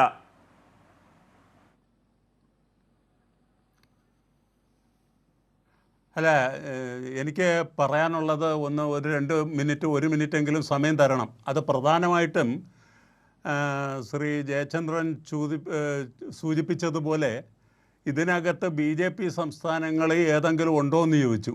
ആസാം ഉൾപ്പെടെയുള്ള കിഴക്കൻ സംസ്ഥാനങ്ങൾ എന്താണെന്നാണ് എൻ്റെ ഒരു വിനീതമായ ചോദ്യം.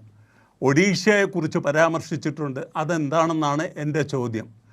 അപ്പോൾ അത് നമ്മൾ എൻ്റെ അടുത്ത് ഇങ്ങോട്ട് പറഞ്ഞതുപോലെ തന്നെ അങ്ങോട്ട് ഞാൻ പറയാൻ ആഗ്രഹിക്കുന്നില്ലെങ്കിലും ഇതെല്ലാം നമ്മൾ നന്നായിട്ട് മനസ്സിലാക്കിയിട്ട് തന്നെയാണ് വരേണ്ടത്. അങ്ങനെ തന്നെയാണ് വന്നിട്ടുള്ളത്.